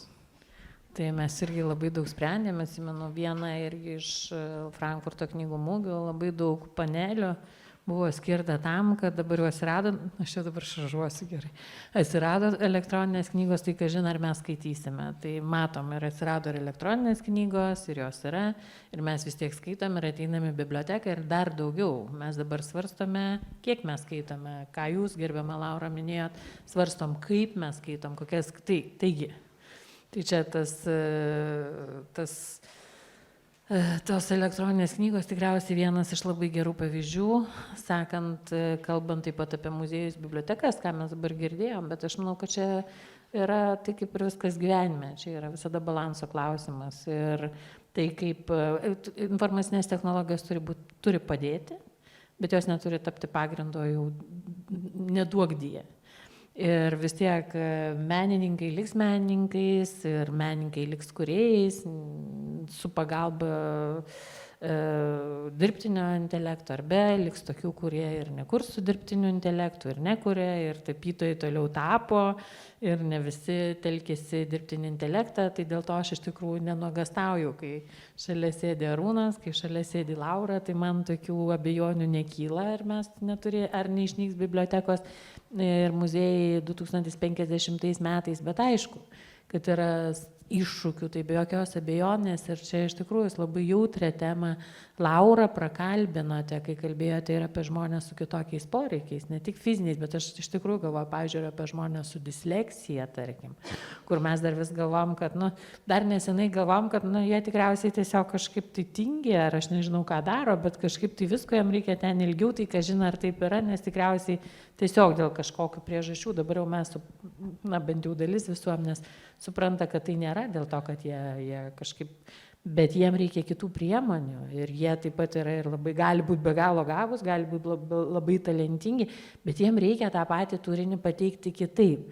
Taigi va čia, aš manau, ir būtų iš tikrųjų raktinis esminis vaidmuo technologijų ir jeigu mes suradę balansą, ieškodami balanso, mokėsim tą balansą, ta prasme, tai, ko iš tuos poreikius integruoti ir kitų grupių poreikius, į tai, ką kūrėme, tai mes tada turėsim puikias bibliotekas ir muziejus 2050 metais, bet tikrai tikiu, kad neišnyks ir aš manau taip pat, kad tas bumas yra praėjęs ir knygos, kaip sakau, iš Frankfurto knygų mūgios tęsiant šitą diskusijos neišnyko, popierinės knygas toliau žmonės skaito.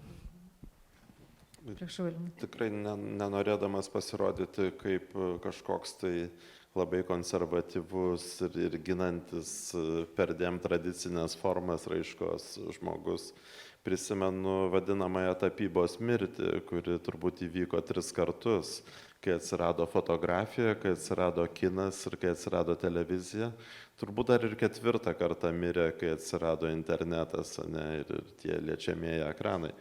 Ir kažkaip kaip nemiršta, taip nemiršta, kaip sugrįžta tapyba bangomis galingai, nes mūsų kūnai nevirsta ekranais, mūsų taktiliniai ir kiti jutiminiai pojūčiai nevirsta šokio festivaliai, kaip plečiasi ir kokie yra reikšmingi, fizinis kūnas kaip žavi savo galimybėmis. Tai technologijos yra reikšmingos, bet tikrai nereikia pervertinti jų. Ir manau, kad jos atras savo vietą. Taip sutinku, kad dirbtinis intelektas jau kelia daugybę problemų akademiniai terpėje, studentų gudravimo atvejai pasipylė kaip iš gausybės rago, ar sakykime, tas garsus atvejis su fotografu, kuris prisipažino, kad kai laimėjo prizą už kūrinį, tas kūrinys buvo dirbtinio intelekto. Tai aišku, stebinantis atvejai, kurių nebuvo anksčiau, bet sykiu, prisimenu, COVID metu siūlėme daugybę paslaugų ekraninių, kai žmonės negalėjo pas mus ateiti ir galvojame, tai viskas turbūt jau sumažės lankytojų, nes jau visi priprato, jau džiaugiasi tais ekranėliais be proto, tenai tos nuotolinės edukacijos, virtualios parodos ir visa kita.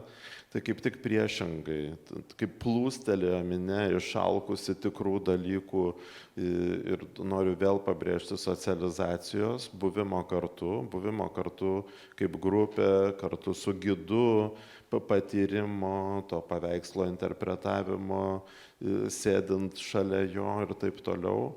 Tai aš manau, kad žmoguje ta psichofizinė tikrovė, kuri yra susijusi ir su kūno patirtim, negali būti visiškai ištrinta ir paversta ekraninė ar grinai technologinė. Tai technologijos randa kažkokiu būdu savo vietą, bet tikrai, kad išstumtų tas bibliotekas ir tuos muziejus, kuriuos mes šiandien turim, tai, būčiau tikrai nustebęs, man tuo metu bus 80 metų, jeigu bus, tai aš tikrai gal būsiu labai nustebęs senukas tuo metu, jeigu jau bus tik tai ekranėliai ar kažkas tai tokio. Aš taip pat prisijungdama, labai atsiprašau, trumpą repliką, prisijungdama prie Arūno galvoju apie cirką, nes cirko mes tikriausiai irgi norim vis daugiau, matom jį, atrandam, festivalių vis daugėja. Bet kažkaip cirkas su dirbtiniu intelektu tikriausiai ir nesu akrobatika. Tai nežinau, ar tikrai jo tada taip daugėtų ir taip mums jo norėtųsi, jeigu cirkas nebebūtų tas cirkas, koks yra. Tai čia man irgi vienas iš pavyzdžių tokių, kaip vis dėlto, tarsi prieš srovę. Taigi dar vienas įrodymas, kad tikriausiai, kaip Arūnas sako, socializuotis. Mes esame homo socialis, mums vis tiek socializacijos visiems reikia. Gal irgi apie bibliotekų, muziejų, archyvų ar kitų institucijų išnykimą. Pačios bibliotekos, tokios kaip vienokios kitokios formos įstaiga, žinomos jau 2600 metų, ten 3000 metų praktiškai įstaigai, 25 metai žmogui yra daug, sakykime, ir pokyčiai visuomenė, irgi galim jau matyti, kokie pokyčiai visuomeniai. Bet institucinių lygmenių tai yra tiesiog akimirka ir keičiasi viskas. Per tuos 1000 metų keitėsi technologijos. Tai ir molinė lentelė buvo technologija, ir rankraštis technologija, ir knyga spausdinta yra technologija, ir elektroninė knyga, dirbtinio intelekto sukurtas kūrinys irgi yra technologija. Keičiasi formos, gal iš esmės ten keičiasi funkcijos, bet pas tas vaidmuo institucijos jisai išlieka, tai kaip ir kalbėjome, tai ir atminties išsaugojimas, žinių išsaugojimas ir perdavimas. Šiuo metu šitos kultūros įstaigos turi labai ryškų socialinį vaidmenį, bendruomenių telkimo, tokį populiarinimo, sakykime, vienos ar kitos temos vaidmenį. Bet tos institucijos, kad ir kaip tu jas pavadinsi, čia apie tai, kad biblioteką reikia kažkaip pervadinti, tai daug metų yra kalbama, bet kito pavadinimo tu tikslesnio ir negali rasti. Ir esmės tai nekeičia. Tai irgi kažkaip pagalvojau, kad bibliotekos archyvai brūkšnelis ir dabartinės bibliotekos ir ateities bibliotekos archyvai, jos išliks, bus savo esmę labai panašios. Ir kaip tik vakar dar irgi skaičiau Frank Herbert Kopos, jau 5 knygą, reiškia, Kopos eretikai, ir labai daug tokią įdomią vietą radau apie, sakykime, visai kitoje visatoje, 1000 metų į priekį egzistuojančią biblioteką, archyvą, jeigu galim perskaitysiu. Tai reiškia, 87 metais rašytojo įsivaizduota, kurta ateities biblioteka, archyvas. Stalviršis mirguliavo nuo holoprojektoriaus vaizdų, dar daugiau abatijai reikalingos informacijos.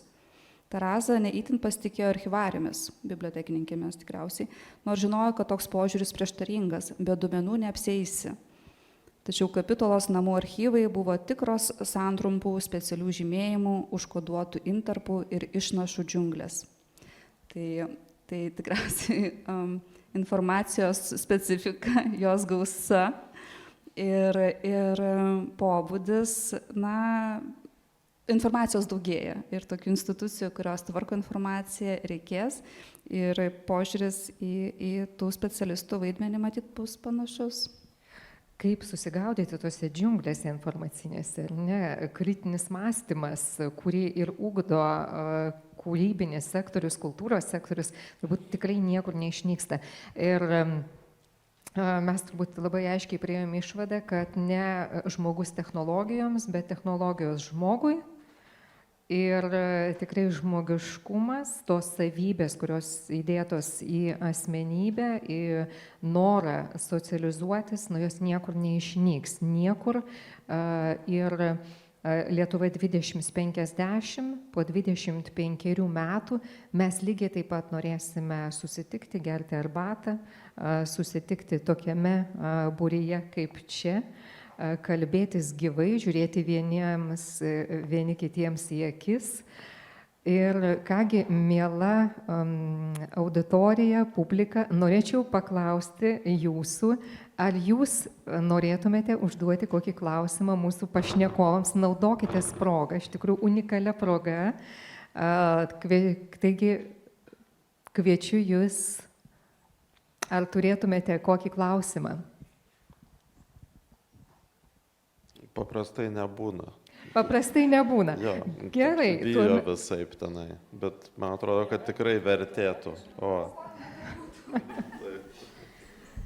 Tai kalbant apie tą kultūrą, gal galėtumėte išplėsti, kas konkrečiai apie ją, kaip jinai turėtų būti tuo pagrindu toje vizijoje. Ačiū. Tai gerbiamas Arūnai, gal nuo jūsų? Gerai. Tai aš kultūrą skirstau į atminties ir šiuolaikinę.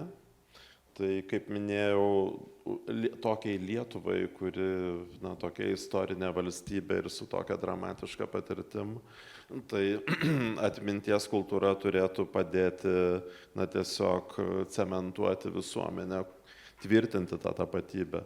Aš išvardinau iš atminties kelis veikėjus, istorinius, tai yra knygnešius, tremtinius, disidentus, partizanus. Tai vien šitų asmenybių kritinis aptarimas ir įspūdingas pristatymas muziejuose ar bibliotekose, vien jau greitai įvardinti šitie komponentai, jie tvirtina, cementuoja tą pagrindą valstybės. Žmonės žino, iš kur jie ateina. Ir ypatingai muziejuose, bet turbūt ir kitur, mes matom, kad nemažai mūsų atminties blokų yra sudaužytos mozaikos, kur dar labai trūksta daug gabalėlių. Ir diasporos menai iškyla ir iškyla naujos pavardės, ar Lietuvos didžiosios kunigaikštystės laikotarpio, ar tautinių mažumų, ypatingai žydų, nekalbant apie karaimus, lenkus ir kitas mažumas. Tai kuo tu pilniau suvoki, iš kur ateini, ir įspūdingiau pristatai jaunai kartai ar ir vyresniems. Gabrielė labai gerai paminėjo ir raidos sutrikimų. Pavyzdžiui, dabar turime muziejuje projektą Savas muziejus, kuris ir skirtas disleksikams, autistams, kitų hiperaktyviems vaikams ir panašiai. Tai atmintis vienas blokas. Kitas blokas yra sąlygos dalyvavimui kultūroje ir tai šiuolaikiniai kūrybai. Tikrai irgi turime kur pasitempti. Nuo paprastų infrastruktūrinių dalykų, ten vietos repeticijoms, vietos tapybai, vietos edukacijoms, kas prieš 15 metų atrodė daug kukliau negu dabar, tikrai pasitempėme, bet dar yra kur pasitempti, galvojant apie regioninę. Tai visi šitie dalykai, jie nėra kažkokie ten sustingę objektai. Tai skatina visuomenės įsitraukimą ir kuo daugiau žmonių įsitraukimą. Lietuvos kultūros tarybos atliktas geras tyrimas apie piliečių dalyvavimą kultūroje rodo, kad dar yra labai kur pasitempti. Daug kur procentėliai yra labai mažučiai. Kiek aš pats vaidinu teatre, kiek aš pats rašau poeziją, kiek aš pats lankau chorą, dainuoju. Tai kaip visuomenė čia, lyginant su skandinavais paminėtais, paskui kuriuos sekioja mecenatai su pinigais, ne? Tai man atrodo, kad augimui dar perspektyva ohoho kokia ir to pagrindo stiprinimui. Nes taip atrodo, oi, čia trinkelizacija, visko pristatyta, visko pakankamai, bet kai pasižiūri atidžiau, tai tik darbams atsiraitok rankovės ir dirbk. Tai manau, to pamato stiprinimui, aišku, kartu su švietimu. Aišku, kartu su mokyklomis, universitetais, su trečiojo amžiaus universitetais irgi labai draugaujam, norėtume dar daugiau draugauti. Tai to pamato darbams karštymetis dar tikrai, nėra taip, kad tą padarėm, va čia jau neblogai. Toli gražu ne. Yra dar labai daug veiklos. Ar dar norėtumėt kas nors papildyti? Gabrielė, prašau. Aš tai tik norėjau tada trumpai pasakyti, absoliučiai sutinku su kuo, ką Arūnas sakė ir taip gražiai išskleidė ir taip labai sutrauktai. Aš tik dar norėčiau pridėti dar vieną aspektą, tai apie ką mes šiandien labai daug kalbėjom, bet neįvardintami - kultūrinė edukacija. Aš neįsivaizduoju kultūros be sankabos su kultūros edukacija ir viceversa. Ir galvoju, kad iš tikrųjų, kai mes čia susirinkę kalbamės to pačiu žodynu, kalbamės tikriausiai apie tas pačias svajonės, apie tos pačius siekius, bet yra žmonių, kurie taip nesikalba, kurių šiandien čia nėra ir kurie tikriausiai negali ateiti, nenori ateiti. Tai vad, kaip juos pasieksime, kaip su jais kalbėsimės. Ir čia mano vėlgi atsakymas, nes tikrai daug galvojau, kaip padaryti, kad plačiau pasklistų. Man tas tyrimas Lietuvos kultūros tarybos mane nuteikė gan optimistiškai, turiu pasakyti, vis dėlto per 14 metais, nuo 14 metai, dabar tai reiškia per 9 metus 13% įsitraukimo yra daug, aš taip pasiskaičiau, kad tai yra apie beveik 300 000 gyventojų. Tai man taip atrodo gan solidu. Bet galvoju, vis tiek yra žmonės, kurie neįsitraukia ir neįsitraukia. Pavyzdžiui, darėm dabar prieš porą dienų, gavom atsakymus tyrimo apie tai, kaip čia buvo labai juokinga, kaip visuomenė žino Čiurlionį, ką žino Čiurlionį, tai čia labai gerai, čia žino 89%, bet pavyzdžiui, yra 2%, kurie nežino ir nenori žinoti, kaip jie sako, va šitas nenori žinoti, nu, žodžiu. Tai aš vis dėlto grįžtu prie kultūrinės edukacijos ir čia, man atrodo, receptas yra paprastas. Darykim tai, kas mums įdomu. Ir kai mes darom tai, kas mums įdomu, dažniausiai ir kitus tai kažkaip uždega, sudomina, įtraukia. Štai man kultūra, va, prie viso to, kaip sakau, kaip gerbiamas Arūnas čia nuostabiai išskleidė, dar yra ir labai svarbi dedamoji kultūrinės edukacijos. Aš tai, kaip šviežiai perskaičiusi dar kartelį strategiją ir žinodama, kad kultūra yra visako pagrindas, visą tekstą skaičiau iš naujo ir tą rekomenduoju visiems padaryti, skaitant tiesiog žiūrėti, o ką aš galiu kaip kultūros žmogus padaryti šitoje kryptyje ir su šios problemos sprendimu.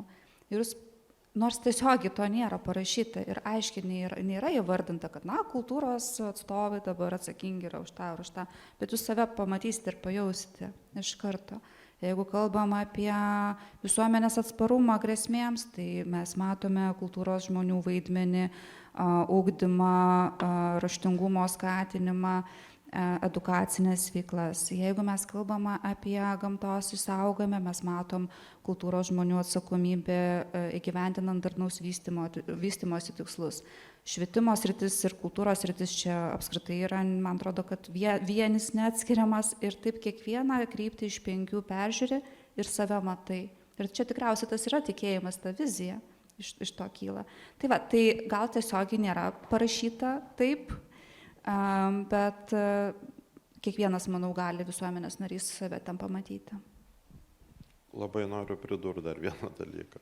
Su kariuomenės vadu Valdemaru Rapšiu, buvusiu jo vadu, kuris dabar užleido vietą savo, čia nepasiekėjų, kitam iš eilės generolui. Jis sakė, kad dažnai NATO šalių generolams pas save atvykstantiems rodo Lietuvos kultūrą, stiprindamas NATO kaip partnerių sampratą, kad Lietuva yra valstybė, kurią verta ginti. Kad čia nėra dykuma, nėra babuškos kažkokios tai aptriušusiuose lūšnose ir daugiabučiai apgriuvę. Kaip įsivaizduoja Rytų Europą po sovietinę erdvę. Bet čia yra ir klestinčio kultūros paveldo, ir aktyvios bendruomenės, ir festivaliai, ir muzika, ir šokis. Ir net kariškiai kolegos pamatė tai, kad tai yra gyvybingos europietiškos kultūros šalis. Tai tampa gynybos pagrindu irgi. Gynybos ir kultūros tie pagrindai susilieja.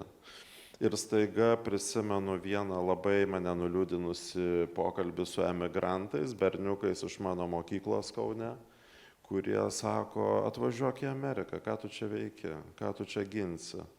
Sakau, viską ginsiu, man čia geriausia, man čia tiek daug įdomių dalykų ir aš tiek daug verto.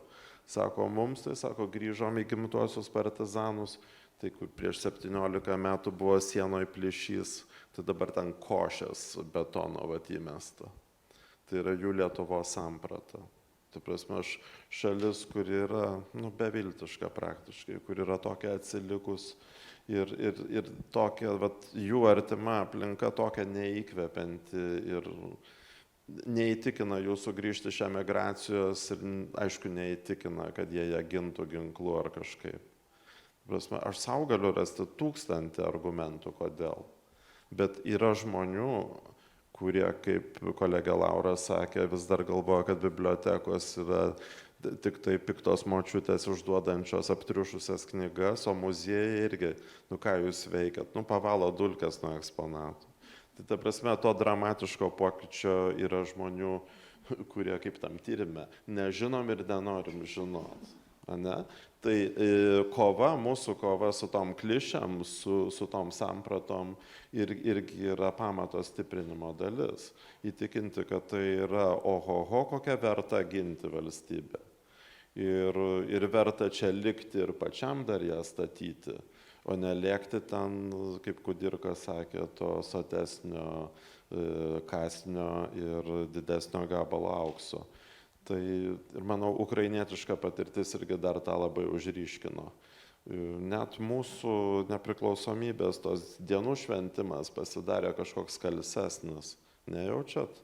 Toks kaip ta Lietuva kaip medus ant lūpų atrodo, kai turim ją nepriklausomą augančią, kai šalia yra teriojama šalis.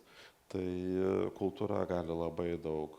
Kultūra gali sukurti galingus vaizdinius, kurie ir motyvuoja ir įtikina tuos žmonės. Niekas negali, technologijos to negali, technokratai to negali, tik tai kultūra. Himnas yra poezija ir muzika, prezidentūra ir architektūra, interjerai, skulptūra, tapyba. Aš turiu įsikandęs tokį posakį, kad kultūra yra regimasis mūsų nepriklausomybės pavidalas. Ir manau, kad tai aksioma yra. Puikūs žodžiai. Taip, prašau. Galima paklausti. Ačiū už pokalbį.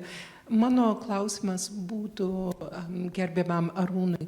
Kodėl jūs prie atminties nemastot apie Lietuvos išeiviją? Tai ta prasme, aš galvoju apie Lietuvos inteligentiją, kuri buvo priversta pasitraukti iš Lietuvos 41 ir 44-45 metais, nes lemia trėmimai į Sibirą. Aš kalbu apie Lietuvakus ir lietuvius, kur dėl caro visokių režimų buvo priversti 20 amžiaus pradžioj pasitraukti iš Lietuvos. Ir dar po nepriklausomybės lietuviai, kurie išvažiavo siekti švietimo,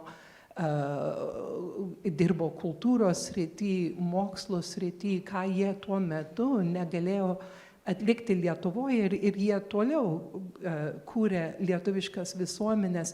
Tai yra didelis skaičius žmonių ir jų palikuonys. Tai man yra įdomu, kodėl jie nėra, apie juos yra negalvojama kaip dalis Lietuvos atminties, kai jūs kalbat apie atminties svarbumą.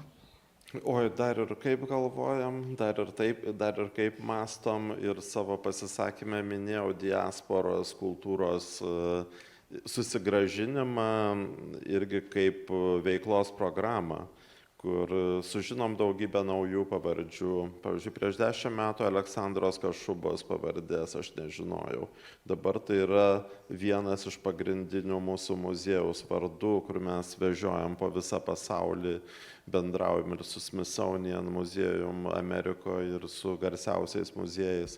Ir taip toliau ir panašiai. Vakar pietavau su Jono Meko sūnum Sebastianu.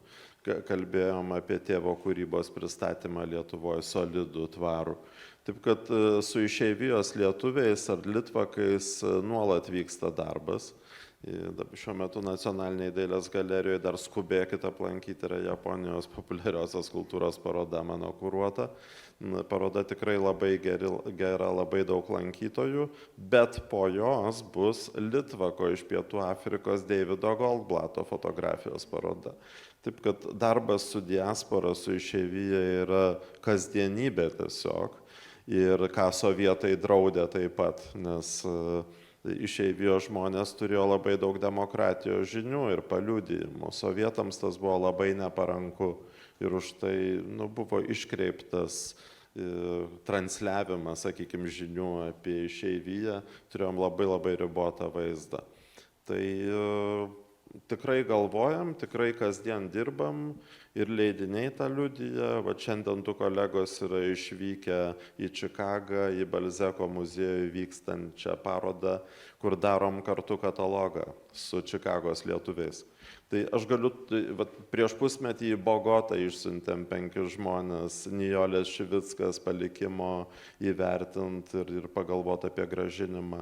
Tai yra kasdienybė, žinokit. Net ne planas kažkoks, bet šios dienos visiška kasdienybė ir ta pasaulio Lietuva, ačiū Dievui, jinai artėja ir artėja, o per 100-mečio dainų šventę pamatėm ją visoj didybėj, iki ašarų tiesiog. pamatėm, kokia didelė Lietuva, kuri tikrai neapsiriboja mūsų teritoriją. Atvažiavo Brazilijos lietuviai, Amerikos lietuviai, Australijos, Pietų Afrikos, iš viso pasaulio. Taip kad, taip, visiškai geras klausimas, bet labai gerai, kad išryškinot, nes apie tai tenka atskirai pakalbėti, tai yra be galo svarbu. Bet vėl grįžtu prie savo mėgiamos temos Ukrainos, kad labai svarbu ir tie žmonės, kurie fiziškai yra Lietuvoje, nes tie žmonės, kurie yra fiziškai Ukrainoje, yra tie patys žmonės, kurie gina Ukrainą ginklų nuo okupanto ir sėdint Vietname, dirbant nuotoliniu būdu Lietuvai, tu to negali padaryti. Tai čia atskira tema, tai aš ko gero gal be reikalo, kad paliečiau, bet demografinis klausimas, kas bus su Lietuvos visuomenė pačioj Lietuvoje. Nes tai yra gana nemalonus iššūkis ir prognozės mūsų toje strategijoje ne per puikiausios yra. Taip, ar dar yra auditorija, tai prašau. Labadiena, Virginijus Klaipėda. Kartais paskambinu į radiją, Virginijus iš Klaipėdos, teko pabendrauti virtualiai su premjere porą kartų. Viena tema, tokia skaudi tema, aktuali tema, kuri šiandien buvo paliesta tarp jūsų. Tai vat norėčiau turbūt adresuoti patarėjai šitą tokį pamastymą, pasvarstymui. Nacionalinė kultūra, čia yra žodis nacionalinis, daug kur naudojamas, ar ne? Ar tai yra tapatu ir tautinė kultūra, ar tapatu patriotinė kultūra, ar pilietinė kultūra? Kodėl aš užduodu tokį klausimą, kaip įžanga? Todėl, kad aš paklausiau premjerės, Pone premjerė, kodėl iš mokyklų programų ir aplamai iš eterio, iš politikų leksikos išnyko žodžiai patriotiškumas, tautiškumas, visą tai pakeitė pilietiškumas tik tai. Ir jinai man atsakė, sako Virginijau, o kam to reikia? Tai pilietiškumas visą tai ir apima.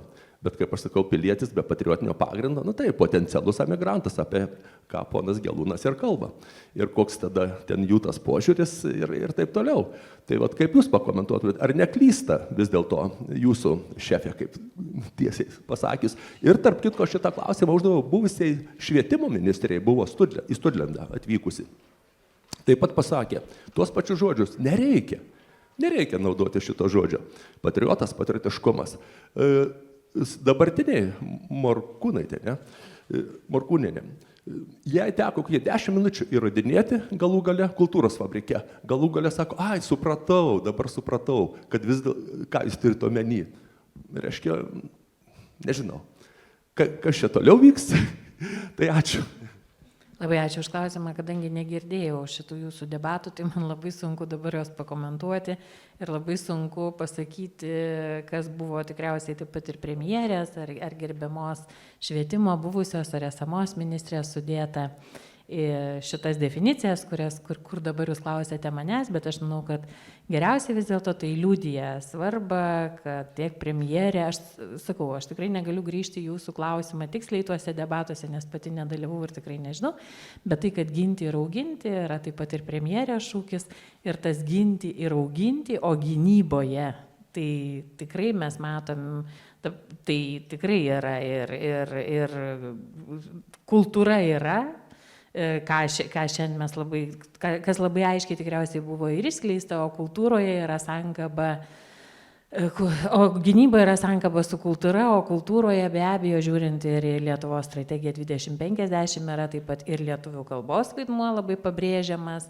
ir mūsų tautinės tapatybės, ir kaip kažkada man vienas iš vokiečių ambasadorių Lietuvoje yra pasakęs, kad kai sako, aš bandau vokiečiam papasakoti, kas yra Lietuvos nepriklausomybė, tai aš sakau, kad lietuvių tapatybėje yra kad lietuvių tapatybė susideda ir iš suvokimo, kad jie yra laisvi.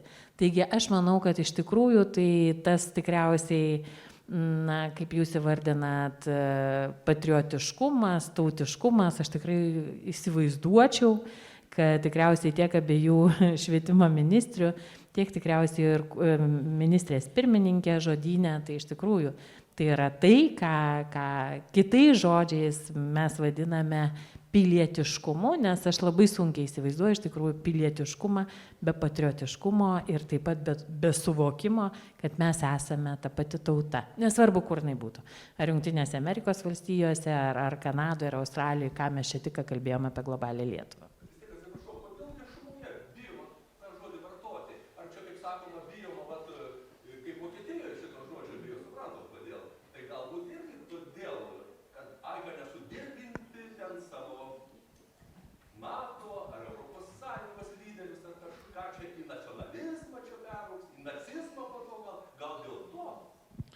Manau, kad dėl to. Ir aš minėjau, kad ant šitos scenos sėdėjau prieš, jau nebeprisimenu, kiek 6-7 metų, kur kalbėjom apie Leonido Donskio, kuris yra didis klaipėdietis, ne? Didis klaipėdietis, Klaipėda gali didžiuotis. Leonidas man ne kartą yra sakė, aš negaliu iš širdies išsioperuoti Klaipėdos.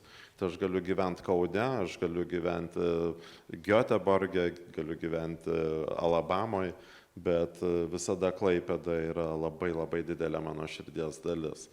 Tai manau, kad tai yra patrioto šneka, neabejotinai, bet prisiminkim, kad Leonidas ir buvo žydas. Tai kaip žydas, jo tėvas buvo žydas, vargais negalais su broliais išlikęs nuo holokausto, besislaptydamas miškuose. Tai ir šitą Leonidui dažnokai buvo mėgta priminti. Taip pat sargiai, subtiliai, kad tu ne visai savas. Aš manau, Lietuvai tokia laikysena yra vėžys, yra visiškai kenksminga. Leonidas buvo didis klaipėdietis, didis Lietuvos sūnus, didis patriotas. Tai, kad jo tėvas buvo žydas, nepadaro jo antros rūšies klaipėdiečių ar lietuvių ar patriotų. Ir čia yra pavojingas takelis. Tai manau, lozunginis kalbėjimas apie tautiškumą ir patriotizmą, jis yra šiek tiek pavojingas, Mes turėtume didinti Lietuvą, o ne mažinti Lietuvą. Jeigu ukrainietė ištekėjo už lietuvių, išmoko lietuvių kalbą, yra gera gydytoja, aš improvizuoju. Manau, tai yra Lietuvos žmogus, tai yra Lietuvos pilietė, tai yra didesnė Lietuva. Ir kai kurios retorinės priemonės, kaip už tautiškumą, už patriotizmą, šitie skambus žodžiai, kartais jie turi savyje pavojingų konotacijų.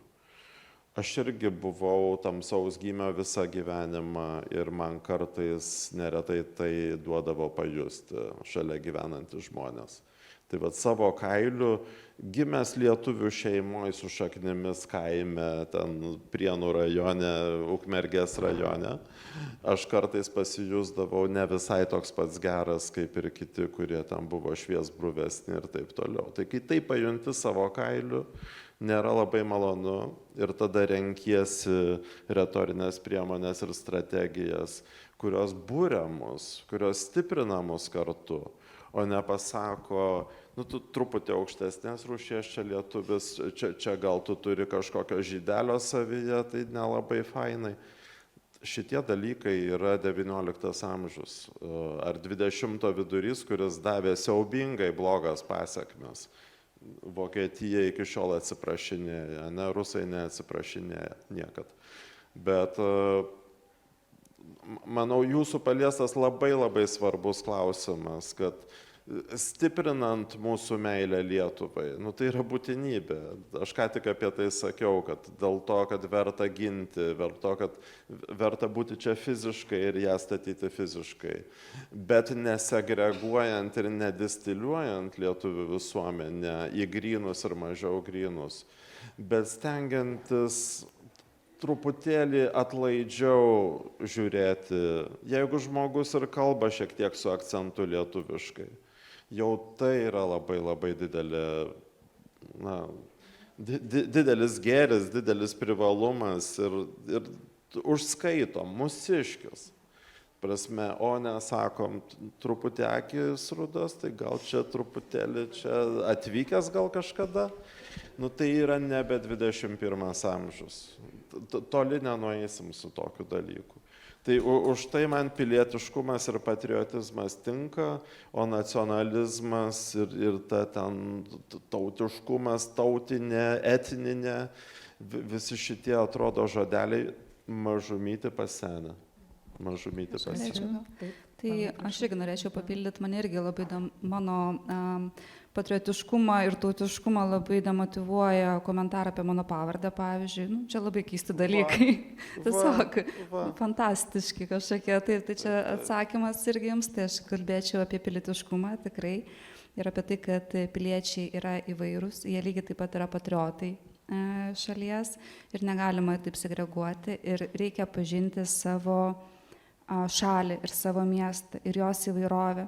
Ir aš labai kviečiu visus šiandien dalyvauti fotografijų parodos bibliotekos atidaryme, kur mes galėsime paliesti šią pilietiškumo, tautiškumo temą ir pamatyti, kasgi, pavyzdžiui, kūrė Klaipėdą tarpukariu, taip? Tai šitie žmonės šiandien nebegyvena, bet mes tikriausiai turime žinoti, kokie mieste esam, kodėl svarbu puoselėti šį kultūros paveldą, kodėl tai yra ir Lietuvos kultūros dalis. Tai potemių yra labai iš tiesų daug ir pilietiškumo terminas, sakyčiau, jisai visai yra tinkamas dabartiniam kontekste. Ačiū labai. Tik taip, matau dar vienas klausimas. Turėtų jau būti tada paskutinis. Taip, prašau. Ačiū, neklausimas. Ne, aš gal pakomentuosiu šiek tiek. Labą dieną. Turiu galimybę pastarosius 3 metus būti Europos kultūros sostinių atrankos komisijai. Ką tik grįžau iš Lenkijos.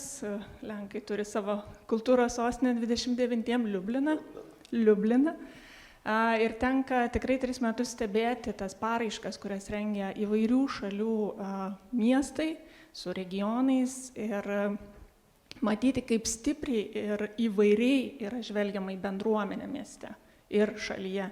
Nes visų pirma yra žvelgiama į tai, kad mes labai gražiai gerbiamas Arūnas pasakė, labai svarbu tos mūsų šaknys, ant kurių mes stovim, labai svarbi ta atmintis, labai svarbu pamatas ir tai svarbu visiems europiečiams, kurie gyvena savo šalyse ar savo miestuose, būtent nuo to pradėti, matyti, kas yra čia ir nuo ko mes galime atsispirti ir gerbti tą savo atmintį, bet kita vertus labai svarbu ir tai, kas mes esam dabar.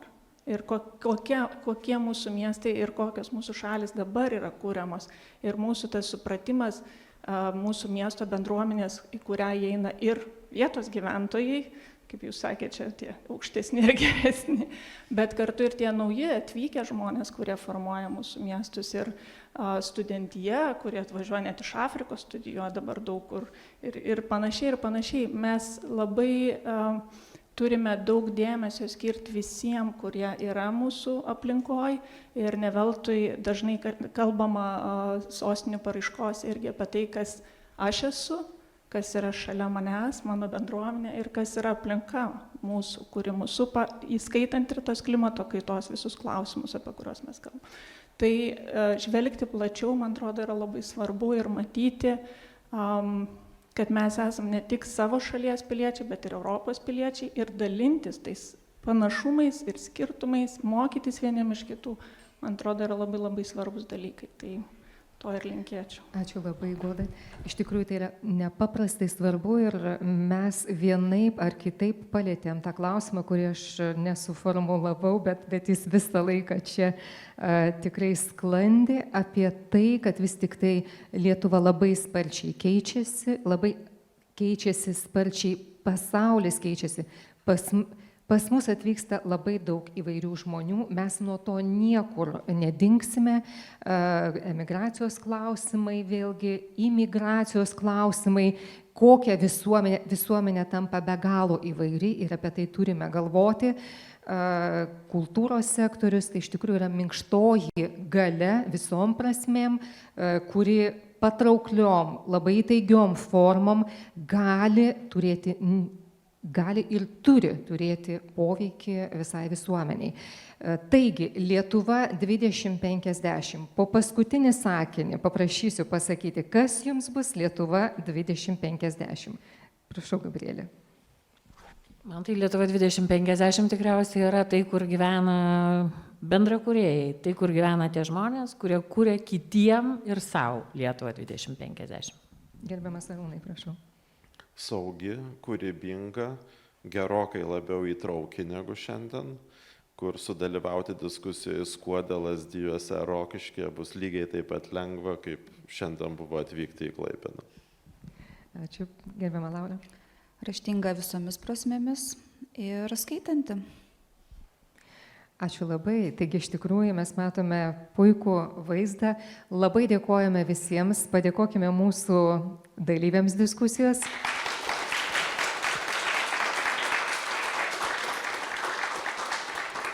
Ir ačiū Jums visiems už aktyvų dalyvavimą, klausimą ir be abejonės dalyvaukime toliau inkultūracijos renginiuose. Ačiū Jums.